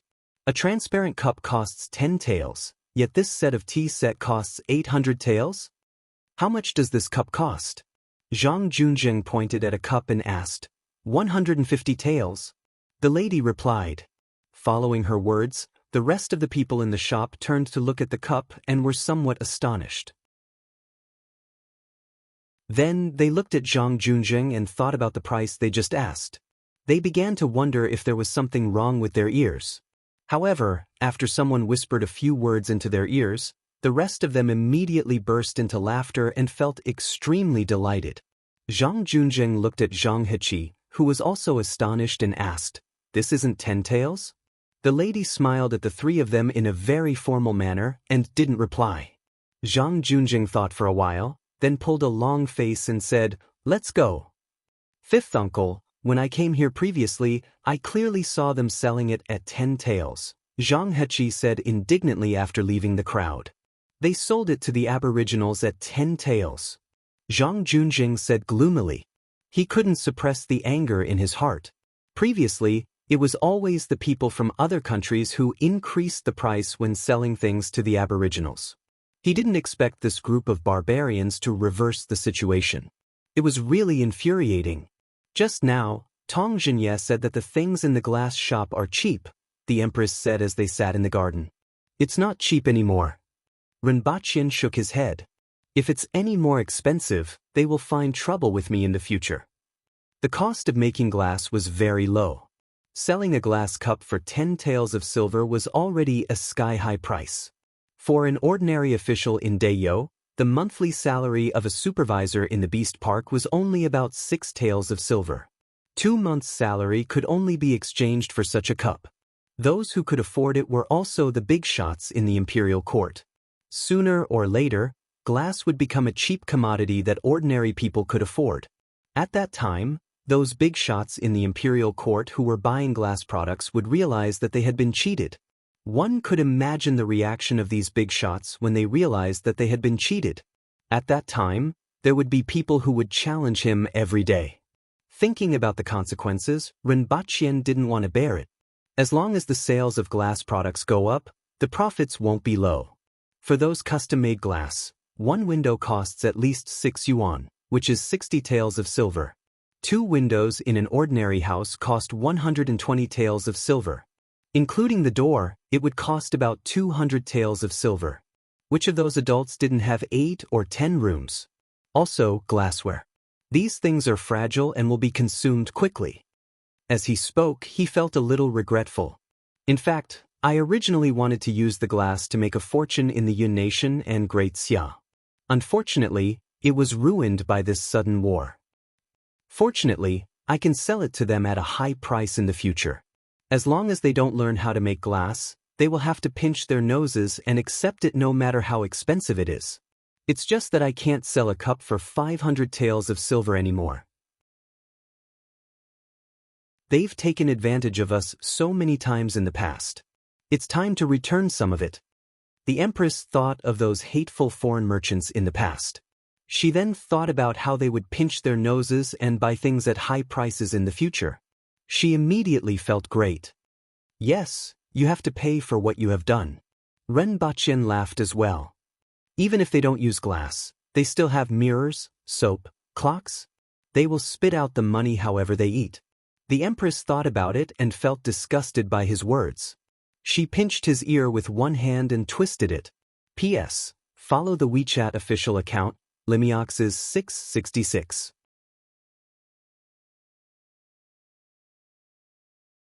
Chapter 575. Jing Street was a brand new neighborhood that was inhabited by the Jing tribe people from Tianjing Basin. Except for a few who were sent to the glass factory and the imperial palace to take care of the gardens, the rest of them were settled here. The most eye-catching person in Jing Street was the world's #1 expert, Li Fu. On the way here, not many people knew about him, but after arriving here, there were court officials coming to challenge him every day, so it was impossible not to know him. However, the person with the highest status in the hearts of these Jing tribe people wasn't Li Fu, but Qin Yun Sword. After all, Li Fu wasn't a Jing tribe person, and the country and race didn't mean anything to him. He would only make a move when someone disturbed him. If he was annoyed, he would go to the Black Bamboo Academy to urge Rinpoche or find trouble with him. After a long time, he felt that it was quieter there. When he had nothing to do, he rarely stayed at Jing Street. Most of the time, he would find a place near Black Bamboo Academy to sleep or sit outside the guest hall in a daze, listening to the things that he did not understand. Qin Yun Sword was completely different. He was a pure Jing tribe person and was an expert in the rebel army 70 years ago. Even though he lived in seclusion for many years, he never gave up. Zhuocheng stayed in Gu City to oversee things, and as one of the two spirit wheel experts in Tianjing Basin, Qing Yun Sword became the guardian of all the Jing tribe people here. During this month in Lan City, everyone knew Qing Yun Sword's name and respected him from the bottom of their hearts. Today, another 3 people were injured outside the street. The one who did it was a barbarian commoner.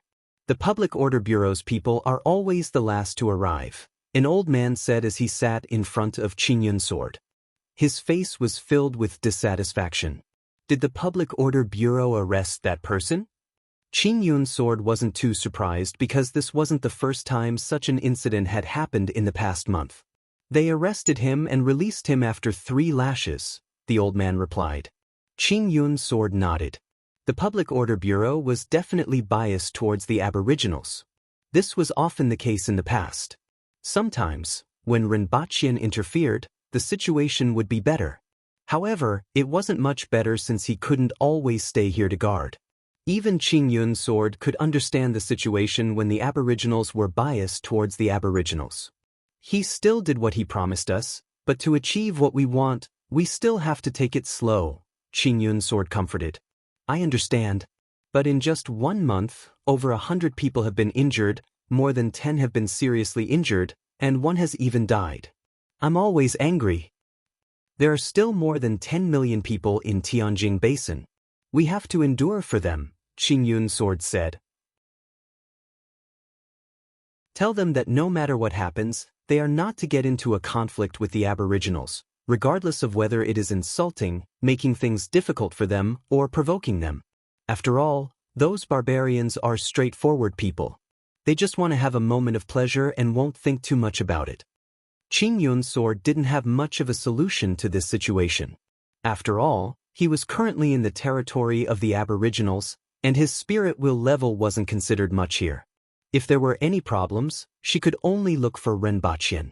Fortunately, Rinpochian had severely punished a few Aboriginals who had provoked and injured others, and the number of provocations had decreased significantly over the past few days.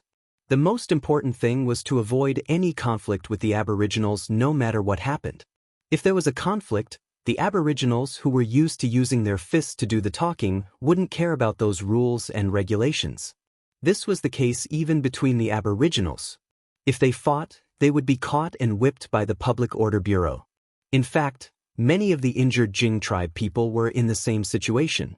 However, the Aboriginals had coarse skin and thick flesh, and most of them were at least at the man-will level. On the other hand, the Jing tribe people were ordinary people, and it was common for them to be injured.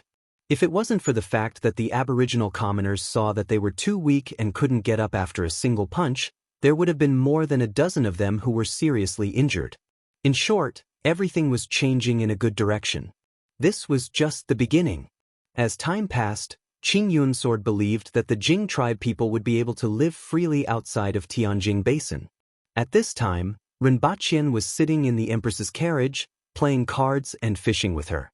They were on their way back from the Great Hunt. At this time last year, Rinpochian had participated in the Great Hunt as a participant and even personally killed someone for the first time in his life. This time around, the situation was completely different. Among the youths who participated in the Great Hunt last year, there weren't many changes except for a few who had entered the army this year. For example, Hong Xian, Lu Ruoyao, who had a conflict with Rinpochian, and Du Changkong. However, Rinpochian was completely different. As a rank 4 official, he only participated in the Great Hunt to accompany the Empress.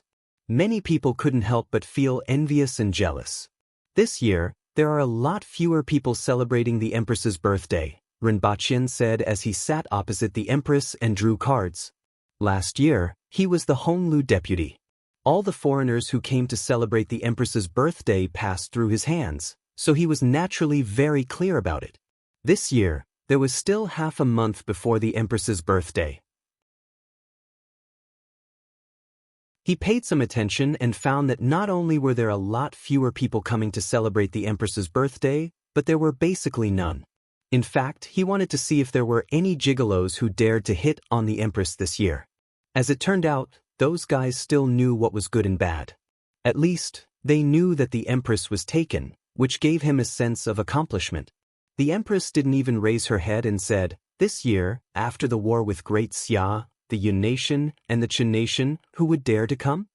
In any case, in her heart, the only value of celebrating the empress's birthday was to receive a lot of valuable things to exchange for weapons. She didn't care about those people at all. "What gift do you want, Your Majesty?" Ren Baqin laughed. "Are you asking me?" The empress raised her head and glanced at him. "Even if it's the moon in the sky. Although I can't pluck it, I can take a photo for you." Ren Baqin was kicked out of the carriage just as he finished speaking. After a while, Ren Baqin returned to the carriage, sat in front of the empress, and continued to play cards with a serious face. However, he still had to carefully prepare for the empress's birthday. Last year, Hongwu gave him a jade embryo. He couldn't get such a treasure, but he had to be able to move the empress. After the group returned to Lan City, Ren Baqin continued to devote himself to making the steam engine. During this period, Li Fu spent more and more time in Black Bamboo Academy. Ren Baqin began to ponder how to trick Li Fu into becoming a sweeping monk. With Li Fu's strength, it would be a waste if he wasn't a sweeping monk. One had to know that the three most legendary occupations were the old guard, the sweeping monk, and the librarian. Ren Baqin was determined to build Black Bamboo Academy into the world's top educational institution. At that time, even an old sweeping monk would be the world's #1 expert. That would be the style of the world's #1 educational institution. Unfortunately, Li Fu scoffed at Ren Baqin's deception. Although he had a good character, he wasn't a fool. Right now, he just wanted to watch Ren Baqin make his hot air balloon and rocket as soon as possible.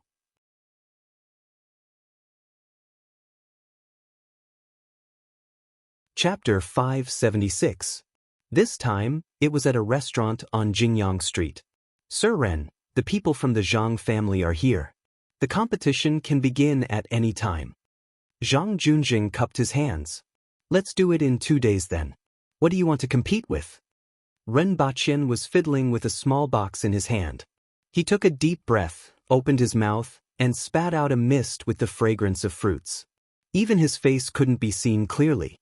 It was as if he was a spirit from a supernatural story that was puffing clouds and spitting out mist. This made Zhang Junjing and the other two stare at the box in Ren Baqin's hand. "Sir Ren, may I ask what this is?" Zhang Junjing couldn't help but ask curiously.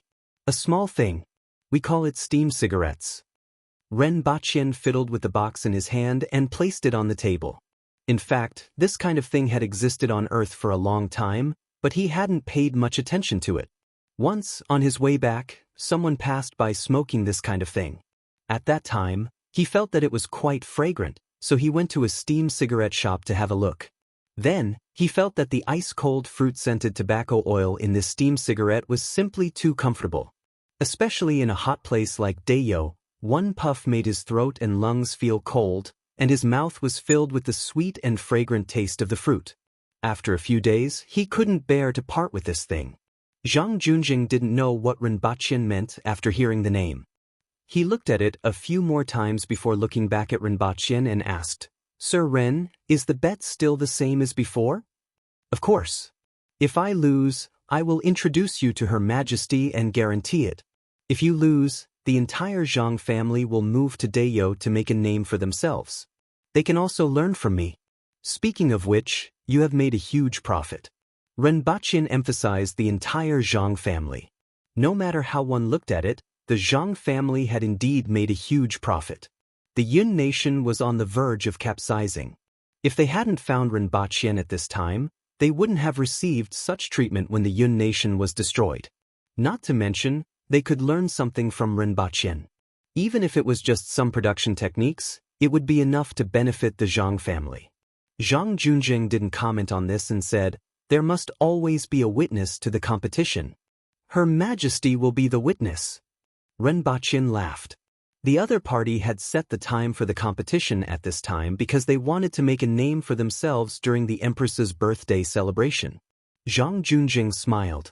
With the Empress as a witness, this competition was the best opportunity to showcase the strength of the Zhang family. The 3 segments of the competition aren't complicated.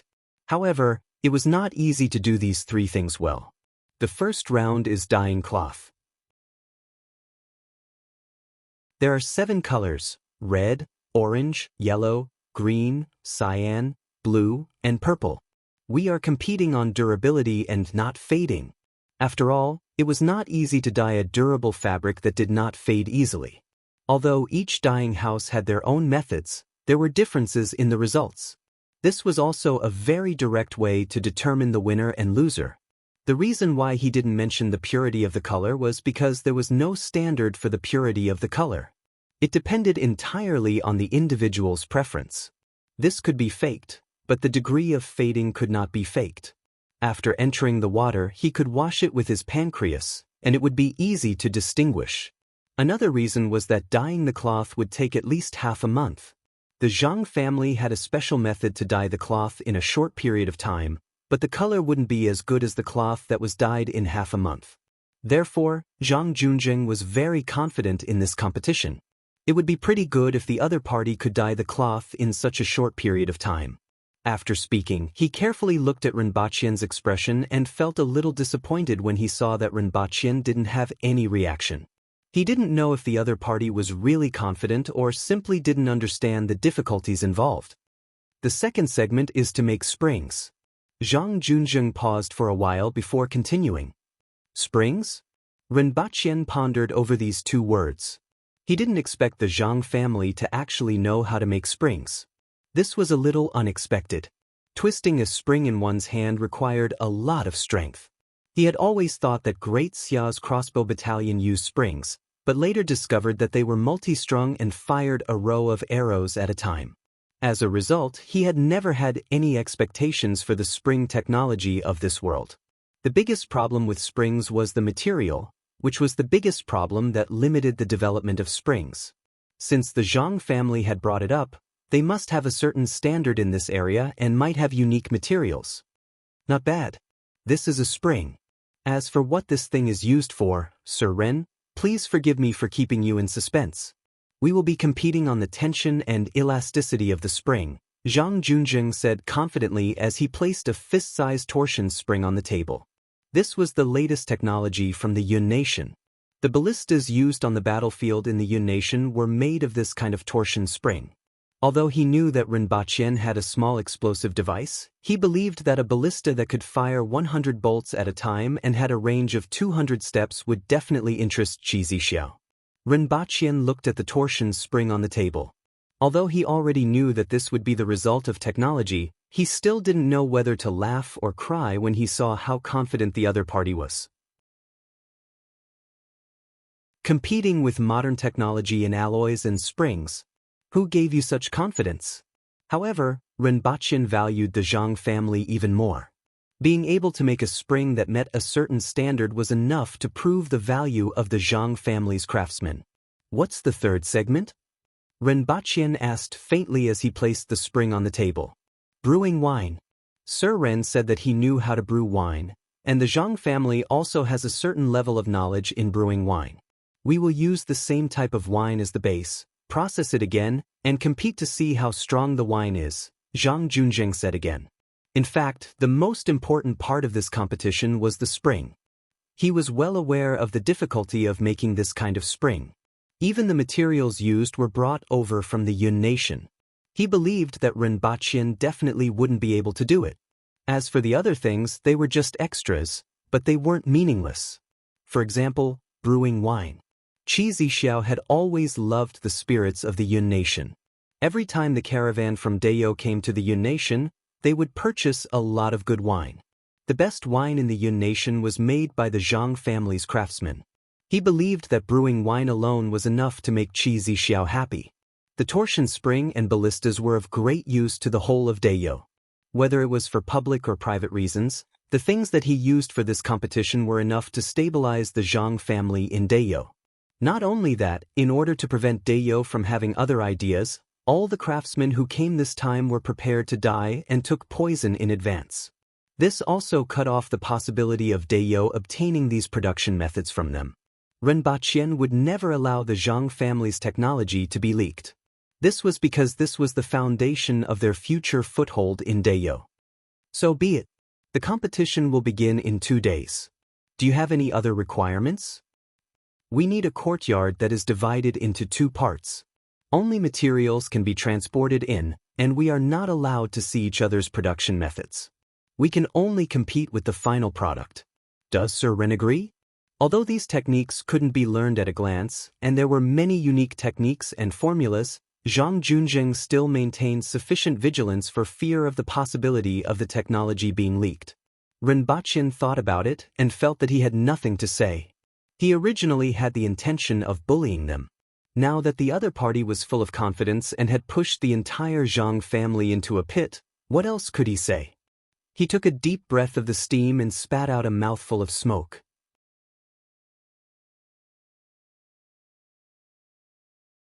Chapter 577. The competition with the Zhang family was decided by Ren Baqian and the Empress. The Empress had never interfered in such matters. After all, she knew nothing about craftsmen. In fact, in her opinion, Ren Baqian was enough. The technology on Earth was enough for Dayo to absorb. Although she hoped to see such a grand occasion sooner, she knew that many things had to be done step by step. Therefore, she let Ren Baqian do it. After informing the Empress, Ren Baqian greeted Tong Jinya. In the end, Tong Jinya only watched as Ren Baqian puffed out mouthfuls of smoke from the beginning to the end.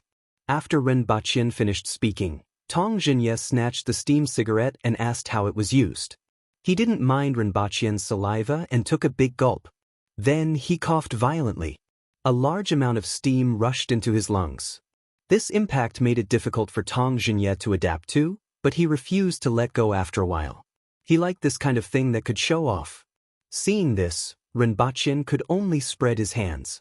In any case, this thing had already been eaten by Tong Jinya, and he didn't want it anymore. Sure enough, early the next morning, Tong Jinya was already waiting outside the palace. He held Ren Baqian's steam cigarette in his hand and puffed out clouds of mist. Not long after, it was as if he was surrounded by clouds of mist and couldn't even be seen clearly. Another morning, outside a house in the east of the city, Zhang Junjing and Ren Baqian met. Both of them smiled, and the content of their smiles was roughly the same. Ren Baqian and the Empress came out of the palace at the same time, but Ren Baqian was 1 step ahead. In the time it took to drink a cup of tea, the Empress arrived in front of the house accompanied by a group of guards.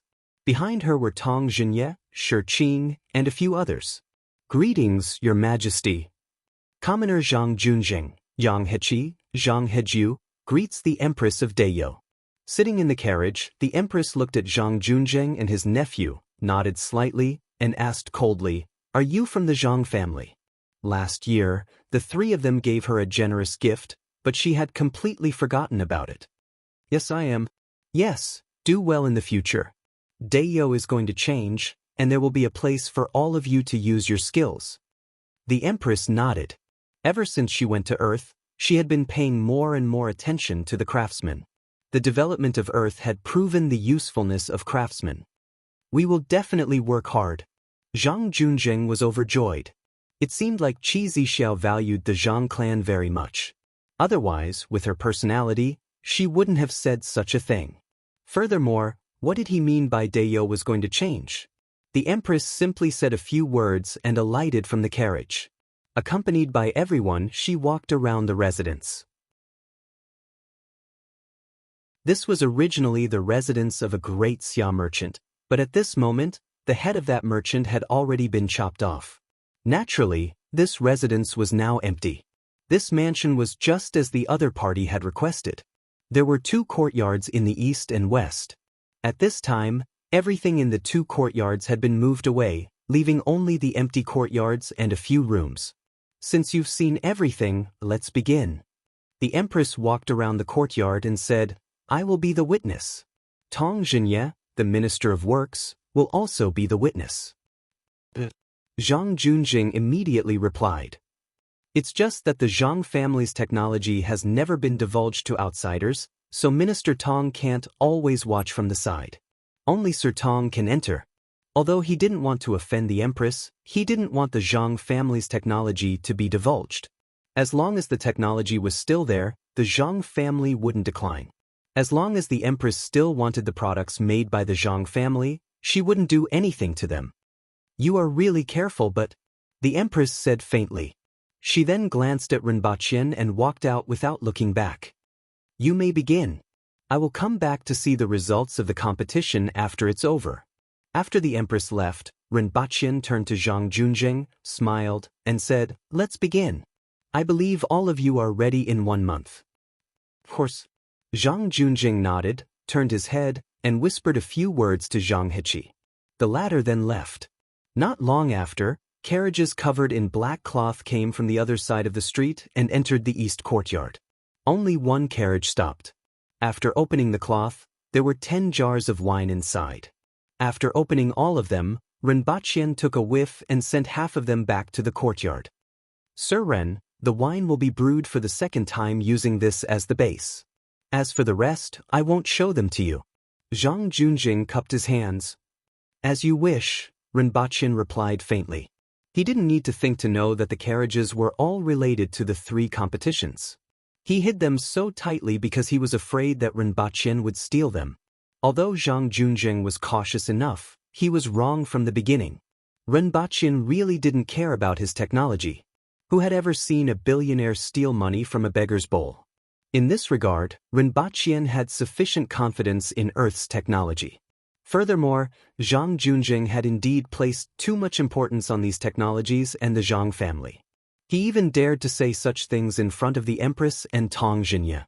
He would rather take the risk of Tang Xinye making things difficult for the Zhang family in the future and firmly hold on to these technologies. He actually dared to do this when the Zhang family was in a bad situation. Did he really think that the Zhang family was indispensable to Dayo, so he was fearless? Sir Ren, the time limit is 5 days. Minister Tong, I will take my leave now. Zhang Junjing cupped his hands at the two of them, went to the east courtyard, and closed the door tightly. Tang Xinye sneered. The Zhang family only had eyes for Her Majesty. If Qin Chuan was here, he would have drawn his sword and chopped him. Sir Tong, the craftsmen and materials that I want should be here soon. Rinpochen turned his head and said to Tang Xinye, who was still standing at the same spot. They will be here soon. Sir Ren, you only have 5 days. The other party has obviously prepared all kinds of tools. You won't lose now, right? Tang Xinye asked. Take a guess, Sir Tong. Do you want to make a bet? Rinpochen changed the topic. Seeing that you are full of confidence, I won't argue with you. I'm just saying casually. If Sir Ren loses, it won't look good for Her Majesty. Tang Xinye laughed. He wasn't a fool. He knew more than anyone else about the various things that Rinpochen came up with. Besides Rinpochen and the Empress, the person who had the most confidence in Rinpochen was him. After a while, carts of materials and a team of craftsmen entered the west courtyard. Zhang Heqi even stuck his head out from the top of the wall to take a look. In the end, he saw Rinpochen looking at him with a smile, so he retracted his head. Rinpochen strolled into the courtyard, gathered the craftsmen, took out the blueprints, and began to assign tasks. These blueprints were made by professionals. According to the limitations of this era and the time constraints, these production plans were already the best choices. That afternoon, the sounds of assembling items in the Zhang family's courtyard stopped, and thick smoke rose from the courtyard. The next day, the fragrance of wine wafted out from the courtyard, and at the same time, the sound of forging iron could be heard. In the west courtyard where Rinpochen was, there was still the sound of hammering and sawing wood. Even the tools weren't ready. Fifth uncle, we will definitely win.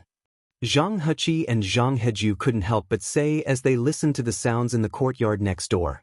At this time, both the east and west courtyards were busy. Although the east courtyard was busy, everything was in order. The craftsmen of the Zhang family worked separately and didn't disturb each other. In the west courtyard, it was a mess. One by one, the craftsmen were working on the blueprints given by Rinpochen. From time to time, they would come over to ask Rinpochen a few questions. The waste that was thrown away in the courtyard was almost piled up to the top of the wall. Even Tang Xinye, who came over to take a look, began to have doubts. He couldn't help but ask, Sir Ren, why don't we make a bet on whether you will win or lose?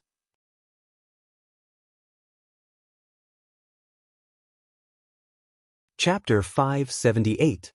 What are we betting on? Renbachian asked with a vexed look on his face. He tried his best to look anxious because of the progress.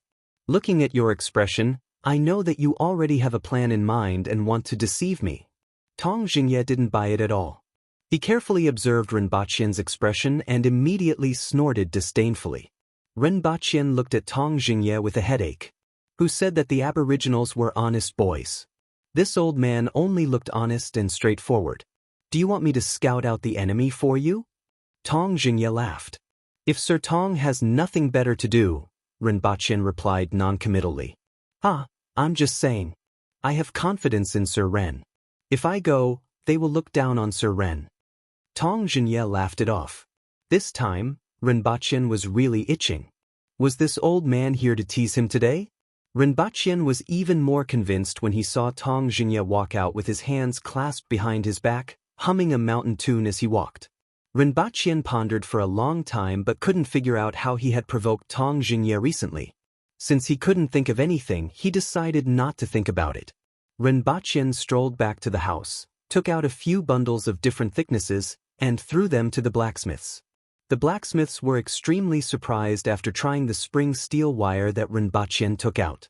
Even though they hadn't come into contact with modern alloys, they could tell that the steel wire that Renbachian gave them was completely different from anything they had seen before. After wrapping the steel wire around the arm a few times and loosening it, the steel wire actually bounced perfectly straight and wasn't out of shape like ordinary steel. Not to mention the fact that there was no irregularity in these steel wires at all. They were of the same thickness from the beginning to the end, but there were no signs of hammering. This made the blacksmiths feel as if these steel wires were made by nature and not by human hands. Not long after, the sound of hammering could be heard in the courtyard. However, a new problem quickly emerged. This steel wire would become brittle or have other problems after being heated and hammered. Although they might find a solution if given some time, time was what they lacked the most at the moment. It's okay, I'm just letting you try it out. Renbachian waved his hand and smiled in response to the blacksmith's doubts. He had already known about this before. This was a special kind of carbon spring steel wire, which was very difficult to process in this era. After secondary processing, it was easy to change the free gas and carbon content in the steel wire, and at the same time, change the performance of the steel wire in all aspects. What he had brought was just a cover-up.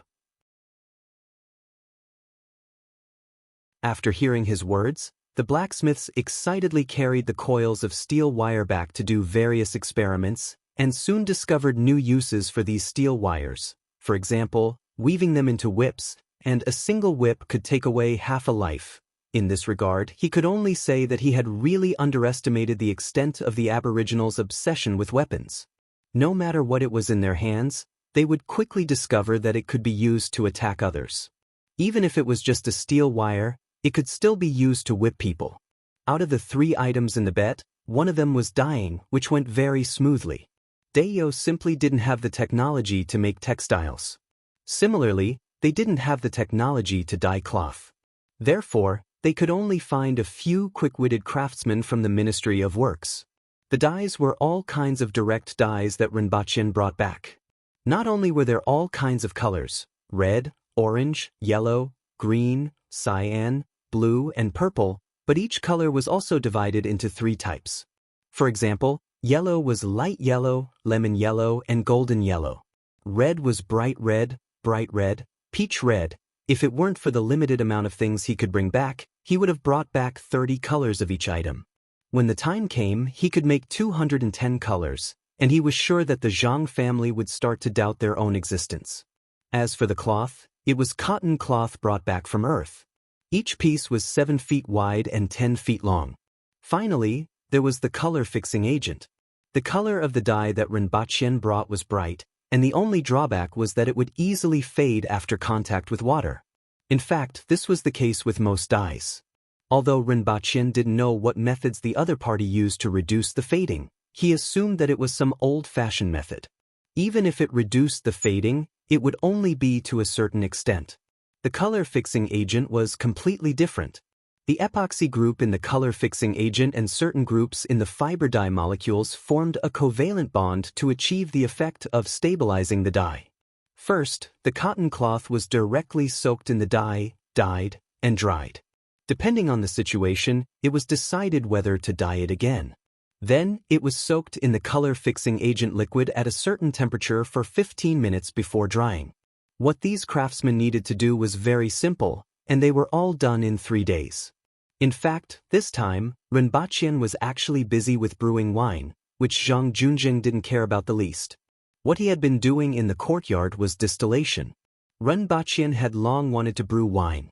One had to know that it was unknown whether it was due to the special environment in this world or that this world was filled with some kind of substance that was different from Earth. Not only did the meat taste delicious, but it also contained energy that could replenish the body. The taste of fruits and grains were also extremely fragrant and sweet.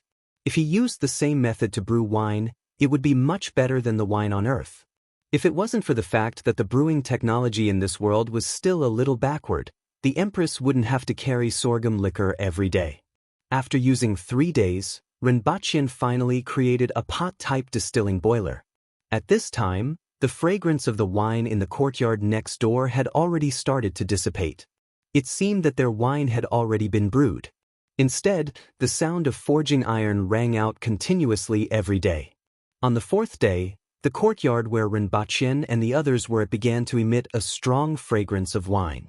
The fragrance was so strong that it made people salivate just by smelling it from outside. The first to discover it was Zhang Heqi and the others in the courtyard next door. Soon after, Zhang Junjing, who had received an urgent report, ran out drowsily. Upon smelling the fragrance of the wine, Zhang Junjing's expression changed. What a strong fragrance! One could tell the progress of Renbaqian's brewing just by looking at his nose. This was the first time that the fragrance of wine had come out of Renbaqian's courtyard, and it was actually so strong. It was almost as strong as the Zhang family's wine, which had been processed 3 times. Although it wasn't as strong as the Zhang family's wine, Zhang Junjing was already a little worried. After standing in the courtyard for a while, Zhang Junjing glanced at the people around him and said in a deep voice, "Go to your own things. This wine is slightly inferior to our Zhang family's wine. Even if we lose this round, it won't affect the overall situation. All you have to do is do your own things." After hearing Zhang Junjing's words, the people who were attracted by the fragrance of the wine dispersed. As for the taste of the wine, Zhang Junjing wasn't surprised. The wine that Zhang Junjing used for the competition was definitely the best in order to impress the Empress.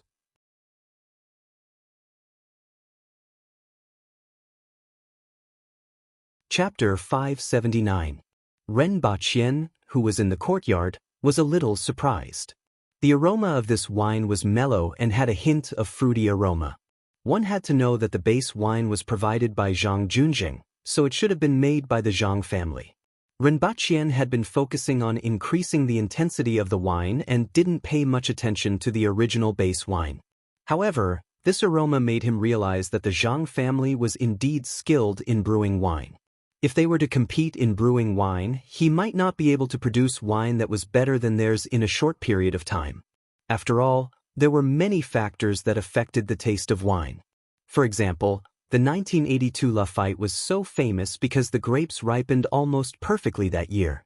As a result, the ingredients used to brew wine here were different from those on Earth. He definitely had to experiment more to brew a wine that tasted better. Unfortunately, they were competing in the intensity of the wine. Such is life. Renbaqian thought about the Zhang family and felt that they were indeed a little unlucky. If they hadn't met him, they would probably have had the opportunity to show off their skills. However, this was also good as they would be able to display their greatest value in his hands. Renbaqian conveniently gave himself a thumbs up for his wisdom and bravery. He scooped some wine from the jar outside the distilling boiler and drank it. It tasted fragrant, mellow, soft, and lingered in the mouth. It was indeed a good wine, better than all the wines he had drunk before. As for the alcohol content, it was about 35%. After distilling 5 jars of wine, He obtained about 2.5 jars of wine with 35% alcohol. Rinpoche then distilled it again and obtained 1.5 jars of wine with 50% alcohol. At this time, the wine was like a raging fire when it entered the stomach, but the aroma was even more intense and tempting. After the 4th distillation, the aroma of the wine completely changed. Although it still had the original aroma after careful analysis, it gave off a completely different feeling. There were a few more flavors, as if it had become a completely different wine. At this time, the aroma of the wine had spread throughout the entire courtyard and could be smelled from half the street. Moreover, smelling this aroma made one feel like they were half drunk. A group of people had gathered outside the courtyard and were smelling the aroma with covetous looks on their faces. Even Zhang Junzheng, who was in the courtyard next door, was shocked when he smelled this aroma. This aroma should be very familiar, but it felt very strange to him. It was as if it was a different kind of wine from the past, one on the ground and the other in the sky. How did the other party do it? What did he add to the wine? In fact, what Rinpoche was doing was just distillation. However, after the 4th distillation of the wine reached 65 degrees Celsius, some unknown changes occurred, and the aroma of the wine suddenly increased by a large margin. A few aromas that weren't easy to discover were completely highlighted and became an intoxicating aroma. Such fragrant wine! A coarse voice rang out in the courtyard. Qin Chuan had somehow arrived here by following the smell, and he grabbed the jug of wine with one hand. The wine belongs to Her Majesty. Rinpoche was shocked. This was to be used for the competition. After the competition, everything would be fine. But now, he couldn't let anyone drink it. Give me some. In the future, I'll be in danger. If you want to teach Tong Jingye a lesson, I won't hesitate to do so. Qin Chuan's eyes were glued to the wine jar in his hand. Who are you talking about, old man? Tong Jingye's gloomy voice resounded in the courtyard almost immediately. At the same time, he struck Qin Chuan's back with the black tiger steals the heart. The moment Qin Chuan turned around, Tong Jingye's hand reached out to grab the wine jar. Old man, I'm talking about you. Qin Chuan was furious. Tong Jingye laughed mischievously. His black tiger steals the heart was blocked by Qin Chuan, and he took advantage of the situation to execute an extremely fast groin kick. Both of you get lost. The Empress's angry voice resounded in the air. Following which, a figure in red descended from the sky and grabbed the wine jar with one hand. Taking advantage of the situation, she kicked the two of them away. 2 human-shaped holes immediately appeared on the wall of the courtyard. Your Majesty, why are you here? Rinpoche didn't know whether to laugh or cry. Your smell is too strong. Those 2 bastards have been loitering around here for a long time. Rinpoche understood the Empress's words as soon as he heard it. The fragrance of the wine must have spread out during the distillation process and been smelled by others. Even he was surprised by the fragrance of the wine, let alone others. Then, someone spread the news to the 2 of them, and they came here to stare at the wine jar, ready to snatch it. These 2 old bastards were willing to throw away their pride just for a mouthful of wine. It was possible that these 2 weren't the only ones. It was just that the others couldn't compete with them, so they didn't show up when they saw them. It was a pity that the Empress appeared out of nowhere and gave each of them a kick. The Empress held the wine jar in one hand and raised her head to gulp it down. She felt that the fragrance of the wine was tempting. Following which, a ball of fire rose in her stomach, and her face began to turn red. What a fragrant wine! What a strong wine! The Empress exclaimed in surprise. She raised her head to the sky and gulped down another mouthful. After 2 mouthfuls, almost half of the wine jar was gone. Your Majesty, drink slowly. This wine is strong, and you have to save some for the competition, Rinpoche quickly said. I know, but this wine is so fragrant. The Empress exhaled, and a strong fragrance of the wine sprayed from her mouth onto Rinpoche's face. After gulping down half of the wine jar, her face turned red from ear to ear, and her voice was lazy and alluring. She looked down at the wine jar and then at Rinpoche. She chuckled and took another sip. Her eyes began to become hazy. Your Majesty, Wait for me to take another sip. The Empress felt the rich sweetness in her mouth. She liked it and gulped down another mouthful of wine. This time, she took a smaller sip, but her eyes became even more hazy. Your Majesty, you really can't drink anymore? Renbaqian didn't know whether to laugh or cry. He knew that the Empress loved wine, but he didn't expect the wine jar to be so tempting. She hugged it tightly and didn't want to let go. It seemed like he really had to get the recipe for the Zhang family's wine. I know. I'll take another sip. The Empress gulped down another mouthful of wine. In the blink of an eye, more than half of the wine jar was gone. The Empress's drunkenness became more obvious. Even though the Empress had a good capacity for alcohol, this jar contained about 5 caddies of wine. She drank more than half of it in a few mouthfuls, and her drunkenness became obvious. Your Majesty, you really can't drink anymore? Renbaqian was helpless. The Empress was already drunk, and if he allowed her to continue drinking, he was afraid that the wine jar would be empty. He had no choice but to reach out to grab the wine jar. When the Empress saw him reach out, she lifted the wine jar, and Renbaqian pounced on empty air. He pounced directly in front of the Empress, and the distance between them was only 1 foot. Renbaqian saw that the Empress's face was pink, her eyes were hazy, and she looked charmingly naive while holding the wine jar. He couldn't help but feel a fire burning in his heart as he leaned forward and kissed her. Then, he was bitten on the lips by the Empress. Ouch, ouch, ouch, ouch. Renbaqian was in so much pain that his tears were about to fall. Good for nothing. The Empress rolled her eyes at him coquettishly. She took a step back and drank another mouthful of wine. Only then did she throw the wine jar back to him. She let out a few seductive giggles and jumped into the air in a flash. She almost stumbled and fell from the sky. After a few flashes, she disappeared. When the Empress left, Tong Jinye and Qin Chuan, who were hiding somewhere, appeared in front of Renbaqian again. This is all for the competition. Please don't think about it anymore, Renbaqian said helplessly as he hugged the wine jar. In fact, this wine was distilled and had a higher alcohol content than the Zhang family's wine. Why were they behaving like lechers who had seen a peerless beauty? Tong Jinye, Qin Chuan, the two of you come into the palace. The Empress's voice traveled for an unknown distance and reached the hands of a few people in the courtyard. The two of them grimaced in pain and looked at the wine jar in Renbaqian's hand, which was still emitting a strong aroma of wine. Soon after, they disappeared from the courtyard in a flash. Renbaqian waited for the two of them to leave before he carefully took a sip of the wine. At first, he felt that his mouth was full of mellow fragrance and sweetness. Soon after, he felt as if his throat and stomach had been set on fire. After the extreme heat, it turned into a trace of cool air that soothed his throat that had just been set on fire. He couldn't help but moan at the peculiar comfort. No wonder the Empress hugged this wine jar and didn't let go. It was indeed good wine.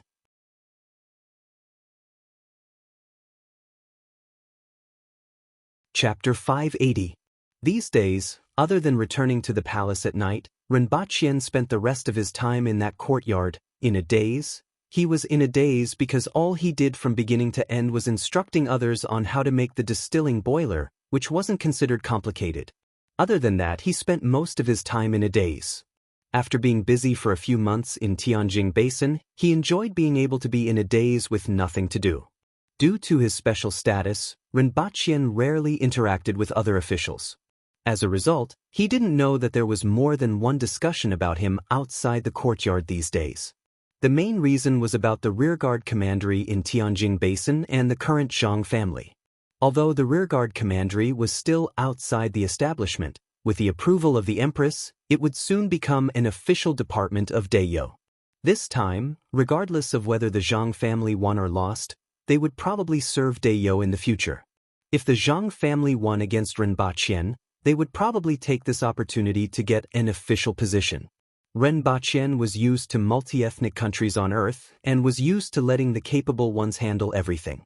This seemed normal to Renbaqian, but it wasn't a small matter in the hearts of many people. This was because in the past few decades, there had never been a precedent of someone from another race entering the imperial court as an official. It could be said that he had a special status. After experiencing the initial onlookers, everyone began to accept Rinpoche as the Empress's future husband with each and every one of his actions. However, now that there was the addition of the rearguard commandery made up entirely of remnant citizens of the Hao nation and the Zhang family, many people in the imperial court had objections. However, the Empress had already approved of these two matters. With her temperament, no one could stop these two matters. The discussions couldn't be suppressed, but they didn't reach Rinpoche's ears. Even the Water Empress had heard about it. However, she merely chuckled and put the matter aside, ignoring it. There were many things that she had seen more than others. Judging from the final outcome of Tianjing Basin, she had a little more confidence in Rinpoche's approach. All that was left was to wait for time to test and see if everything would develop as Rinpoche had expected. 5 days passed just like that. 5 days later, when the east gate opened, a neatly dressed Zhang Jun stood in front of it. He looked up and saw that the west gate was already open. Rinpoche was sitting in a rocking chair in front of it, dozing off. "Thank you for waiting, Sir Ren." Zhang Junjing laughed. He was also wondering if Rinpoche had done everything or if he had given up after failing. Based on his experience, the latter was more likely. However, he was still worried and even more nervous than before. After all, this matter concerned the future of half of the Zhang clan. It could be said to be of great importance, and even he couldn't avoid it.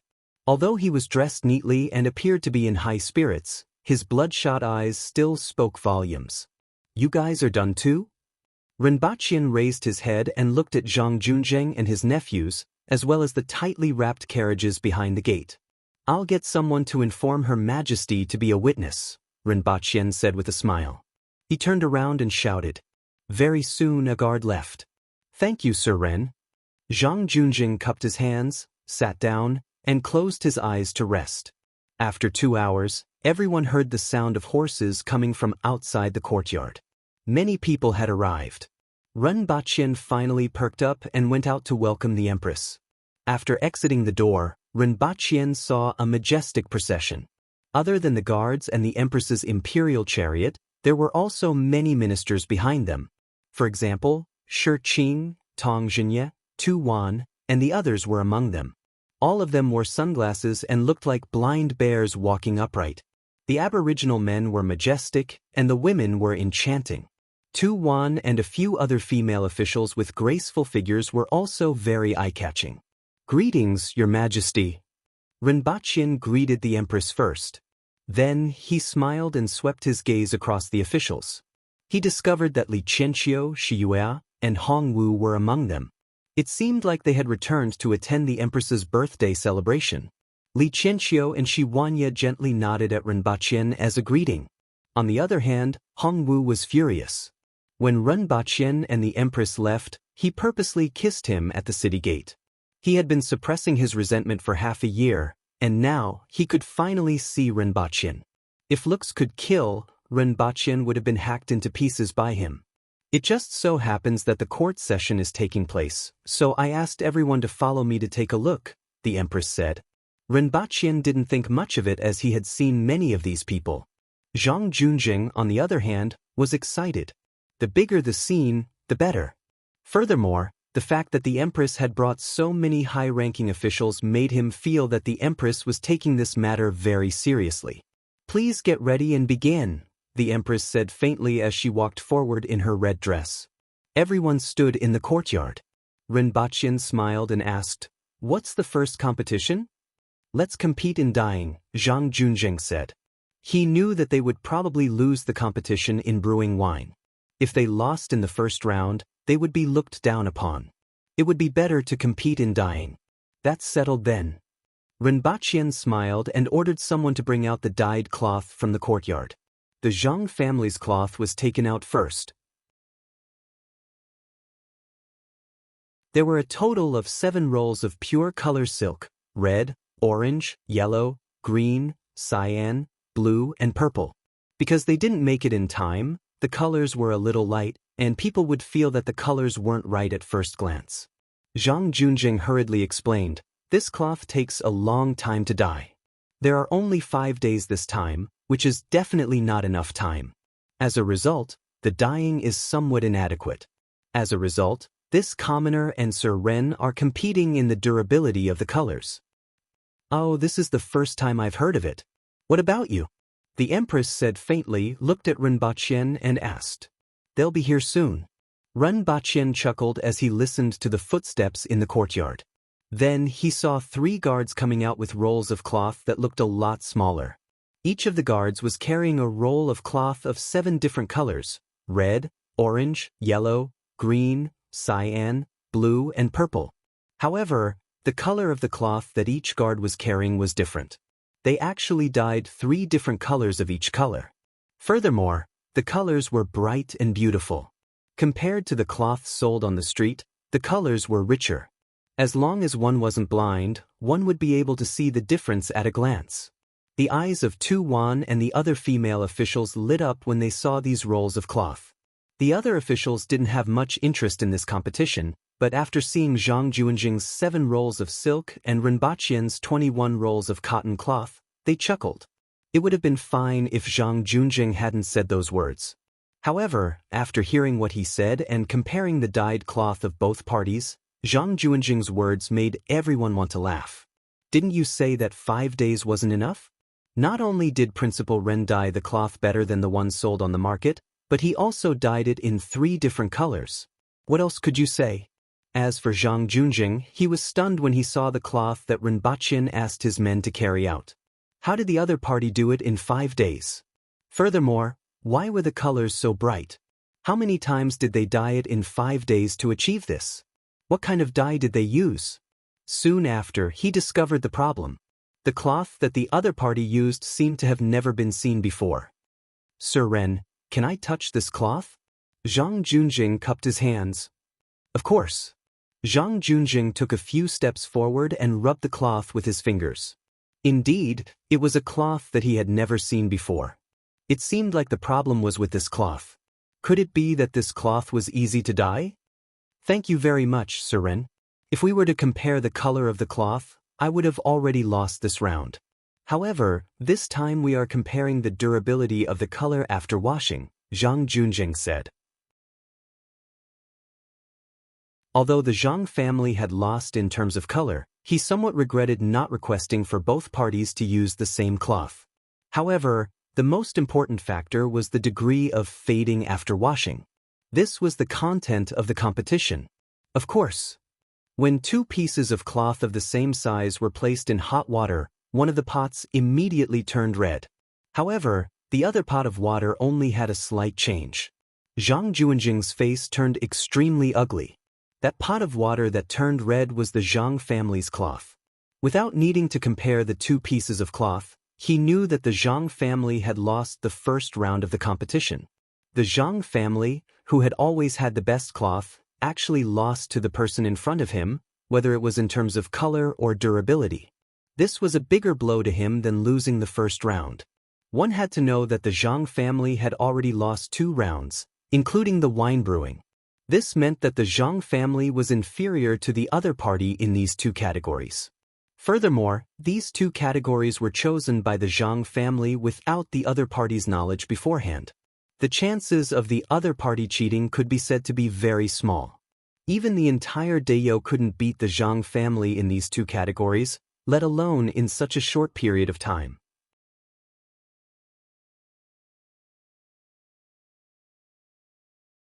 Chapter 581. Someone, bring out the wine, Renbachien shouted at the guards behind him. The result of the cloth dyeing competition could be seen by the naked eye. Naturally, it was the second round. The Empress's spirits were lifted after hearing Renbachien's words. Ever since that day, she had been thinking about this wine. Unfortunately, there was only a little wine left, so she had to control herself from thinking about it. Otherwise, she was afraid that she wouldn't be able to let go and would drink it all. At that time, Renbachien would definitely lose. Soon after, a guard brought out 3 glass bottles that contained 500 grams of wine. Through the bottles, one could see the amber wine swaying. The Empress glanced at Renbachien. There didn't seem to be any wine left from that day. In fact, there was only 5 kilograms of wine in that jar. After the Empress drank it, There was only slightly more than 500 grams left. Fortunately, there was still some wine left in the distiller, which produced another 2 kilograms. Sir Ren, can I have a taste? Zhang Junjing looked at the wine bottles that Rinpochen had brought over. He had already given up on this round. Now, he just wanted to know how Rinpochen's wine tasted like and how much stronger it was compared to the Zhang family's wine. Rinpochen asked someone to pour a bowl of wine for Zhang Junjing. The amber wine emitted an extremely strong aroma when it was poured out of the bottle. Even the people behind the empress could smell it, and the sound of saliva being swallowed could be heard. Tong Jingye and Qin Chuan were stunned.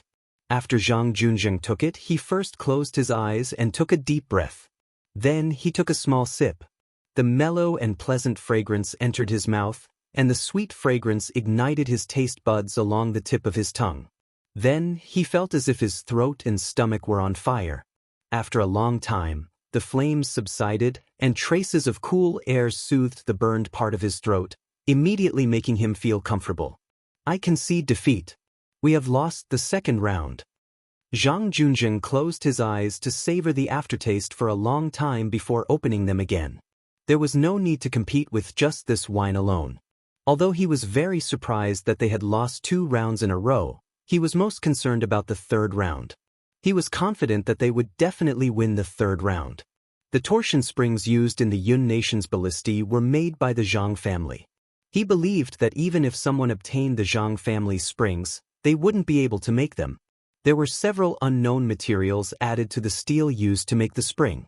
Even if others knew what these materials were, it would take a long time to figure out the ratio. Not to mention, the method of quenching was also a secret. He Chi He Ju, take it out. Following Zhang Junjing's words, Zhang Heqi brought out a tray from the courtyard with 2 torsion springs of the same size, each the size of a fist. In addition, there was a shelf made of wood and metal. Your Majesty the Empress of Deyo, Sir Ren, and everyone else, this is the most important product of the Zhang family, the spring. The repeating crossbows made from springs were 100 times better than the crossbow battalion of Great Xia. This spring is the core. If the spring doesn't meet the requirements, the power of this repeating crossbow will be greatly reduced. Zhang Junjing wasn't affected by the previous 2 failures and introduced confidently. He believed that this item would definitely move the Empress. Sir Ren, have you made these springs? Zhang Junjing cupped his fists and smiled. I have made them. Ren Baqian replied. However, the size was somewhat different from Zhang Junjing's. The shelf that Zhang Junjing took out was obviously a simple crossbow that was used to test the tension and elasticity of the torsion spring. However, the size of Rinpoche's spring didn't match. This was something that he had overlooked previously. It doesn't matter. The size of this crossbow can be adjusted. No matter what the size of your spring is, the Zhang family has a way. Zhang Junjing immediately laughed after hearing Rinpoche's explanation. That's good. Rinpoche clapped his hands, and a guard immediately came out with a bag. He poured the contents of the bag onto the ground, and with a clanking sound, a pile of springs appeared on the ground. There were at least 100 of them, ranging from the size of a pinky finger to the size of an ordinary person's fist to the size of an aboriginal's fist. Not only were there single-strand torsion springs, but there were also double-strand torsion springs and various other types of torsion springs. When this pile of springs was poured onto the ground like a pile of garbage, everyone in the Zhang family was immediately dumbfounded. Impossible! Zhang Junjing stared at the pile of springs on the ground and almost cried out. He suddenly had the illusion that springs, which were a secret of the Zhang family, were actually everywhere, and only the Zhang family was kept in the dark. Not only him, but even the craftsmen in the east courtyard who were looking over also cried out in surprise. Soon after, a few dark-skinned craftsmen in their 40s or 50s quickly rushed over to the pile of springs and began to examine them. As they examined them, they exclaimed, "This is impossible. How can there be so many of them? How can they be so small and have such elasticity? Look, this is double strand. It turns out that they can be made this way. Originally, if they were made too thin, the tension and elasticity wouldn't be enough. However, this problem can be solved with double or more strands." The combination of these strands can actually reduce the volume of the spring. After exclaiming in surprise, the craftsman quickly sat on the ground and began to discuss. Looking at the performance of these craftsmen, Zhang Junzheng was in a trance. Rinpoche looked at Zhang Junzheng with a smile. In fact, in his opinion, this thing was already common and could be seen almost everywhere. Clocks, cars, doors, looks. Only the Zhang family still treated it like a treasure. Do you still want to compete? Rinpoche looked amiably at him. Compete? Zhang Junzheng squeezed out a word from between his teeth. After that, a craftsman first installed the Zhang family's springs on the crossbow and then loaded a short arrow. After that, a guard smashed down the wall, and there was an empty space between the two courtyards. After that, the crossbow was placed on one side and 3 layers of wooden targets were placed on the other side 100 steps away. Next was the test. There was a rocker arm next to the crossbow, and the spring could be twisted by shaking the rocker arm. An arrow was shot on each of the 6 and 9 rounds. The arrow pierced through 1 wooden target on the 6th round and 2 wooden targets on the 9th round. The arrow pierced deeply into the 3rd wooden target. Shaking the crossbow 9 times was the limit that the Zhang family could achieve. The arrows shot from the crossbow could penetrate leather armor from a distance of 200 steps on the ground. The range was double that of Great Xia's crossbow battalion. At present, it could definitely be considered a sharp weapon. Even the high-ranking officials in the imperial court were surprised to see this performance. Hongwu, Shiwanya, and the others had grave expressions on their faces. Previously, they had heard Zi Donglai, the protector general of the northeast, mention that the Yun nation now had a ballista that could shoot 100 bolts at a range of 200 steps. They didn't expect this crossbow to be made by the Zhang family.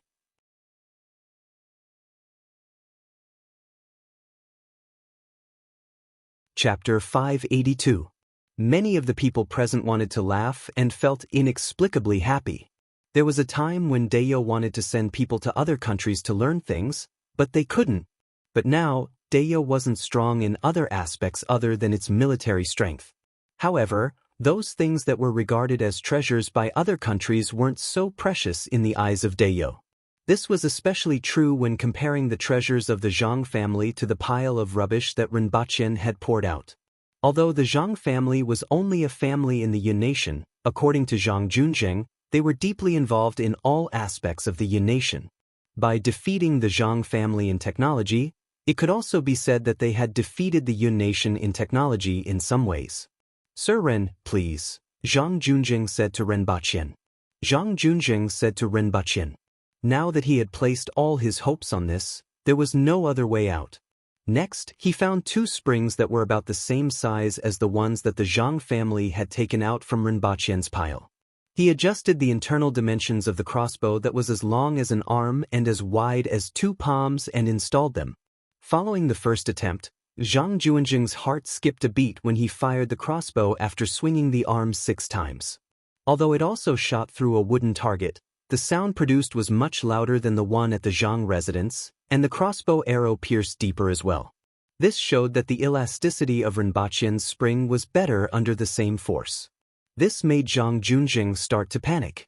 He had bet half of the Zhang family and brought out the best technology of the Zhang family. If they lost, the consequences would be unimaginable. The others ignored his thoughts and continued to test the torque of 9 revolutions. The bolts shot directly penetrated 3 wooden targets and stuck into the wall behind them. The result was obvious. Lost. Zhang Junzheng's eyes were a little blank.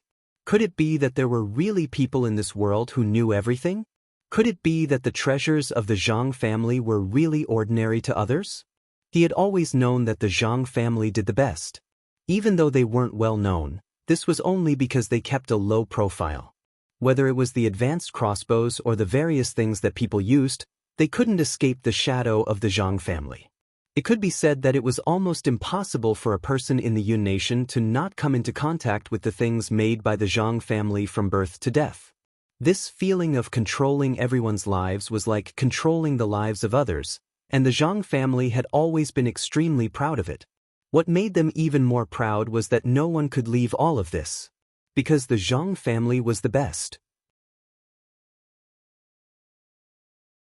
But these 3 matches made him suddenly feel that the things that the Zhang family controlled, the things that the Zhang family was proud of, seemed to be child's play in the eyes of others.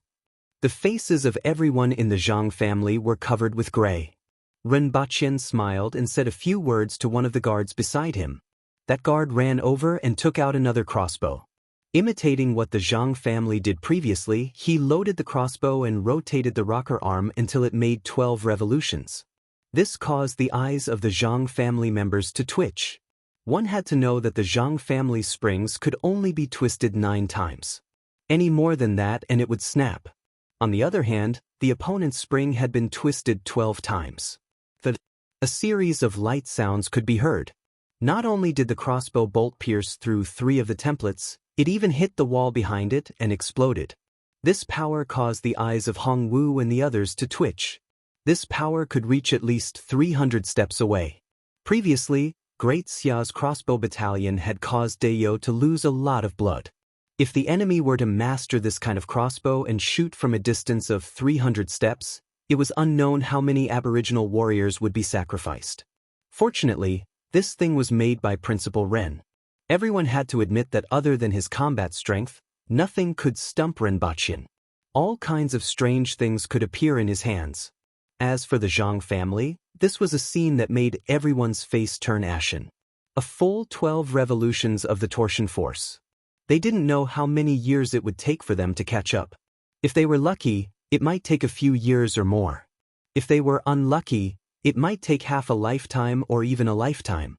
Because of a coincidence or inspiration, they were able to improve in a certain aspect.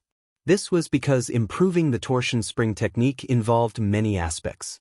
Just the breakthroughs in materials and various techniques alone would take many years. And this improvement could be half a revolution, 1 revolution, or even 2 revolutions. A difference of 3 revolutions of torsion force could be said to be like the difference between heaven and earth. A huge breakthrough in a certain aspect was needed to achieve this. If there was a slight difference, everyone could still be somewhat confident. However, the gap in front of them was obvious that the other party was much more brilliant than them. That's all for the competition, the Empress said as she turned around and walked out without saying anything else. Many of the court officials came to watch the show. Now that the show was over, it was time for everyone to leave. After all, it wasn't a battle of knives and sleeves, so this kind of competition wasn't very attractive to everyone. It was far inferior to the battle between Tong Jinye and Qin Chuan at the top of the brothel. However, it wasn't as boring as they imagined. Tu Wan and the others remembered the cloth that Ren Baqian dyed. Tong Jinye and Qin Chuan were still thinking about Ren Baqian's wine, and Hong Wu, Shi Wanya, Li Qianqiu, and the people from the Ministry of War paid attention to the thing called the spring that Ren Baqian made. Zhang Junjing looked at everyone leaving. He opened his mouth, felt his throat dry, and couldn't make a sound. There was only one thing on his mind: half of the Zhang family, half of the Zhang family. Mr. Zhang, do you have anything to say now? Ren Baqian asked kindly. Zhang Junjing was stunned for a long time. His face twitched a few times before he finally lowered his head and said, "I admit defeat." He had no choice but to admit defeat. If he were to go back on his words, not only would his head be on the ground, but the reputation of the Zhang family would also be affected. Who knew how many people would be implicated? The extermination of Yi Ke's entire family in Qingfeng City was enough for everyone to recognize Dayo's methods. "It's good that you admit defeat. That will save me some trouble." Ren Baqian laughed. The implied meaning in his words made Zhang Junjing shudder. He recalled the time when Ren Baqian was the Honglu deputy. His methods were very insidious. He was far from being as harmless as he looked on the surface. "Actually, you guys have benefited, so you don't have to look so sullen." Ren Baqian laughed casually, but Zhang Junjing and the others couldn't bring themselves to laugh. "Go back first and stay for a few days. I will make arrangements for you after Her Majesty's birthday celebration. As for the rest of the Zhang family..." Ren Baqian stopped halfway, making Zhang Junjing's heart tighten. "Give me the list of names. In the future, those on the list will be from the Zhang family. As for those who aren't on the list, it's better not to be accidentally injured during the battle between the 2 armies. Rinpoche said in a soft and hard tone. Sir? Zhang Juanjing's face turned ugly. I will give you a chance. Rinpoche waved his hand and interrupted Zhang Junjing. If you don't give me the list, how will I know who is from the Zhang family? The original bet was up to you to choose the content of the challenge, and you can prepare the materials as you wish. If you win, I will introduce you to Her Majesty. If you lose, you can live a stable life in Dayo and even ask me for advice. You can say that you have taken advantage of me. If you can't show me your sincerity, what's the point of keeping you around? Rinpoche said faintly. He didn't look at Zhang Junjing anymore, yawned, and staggered out of the courtyard.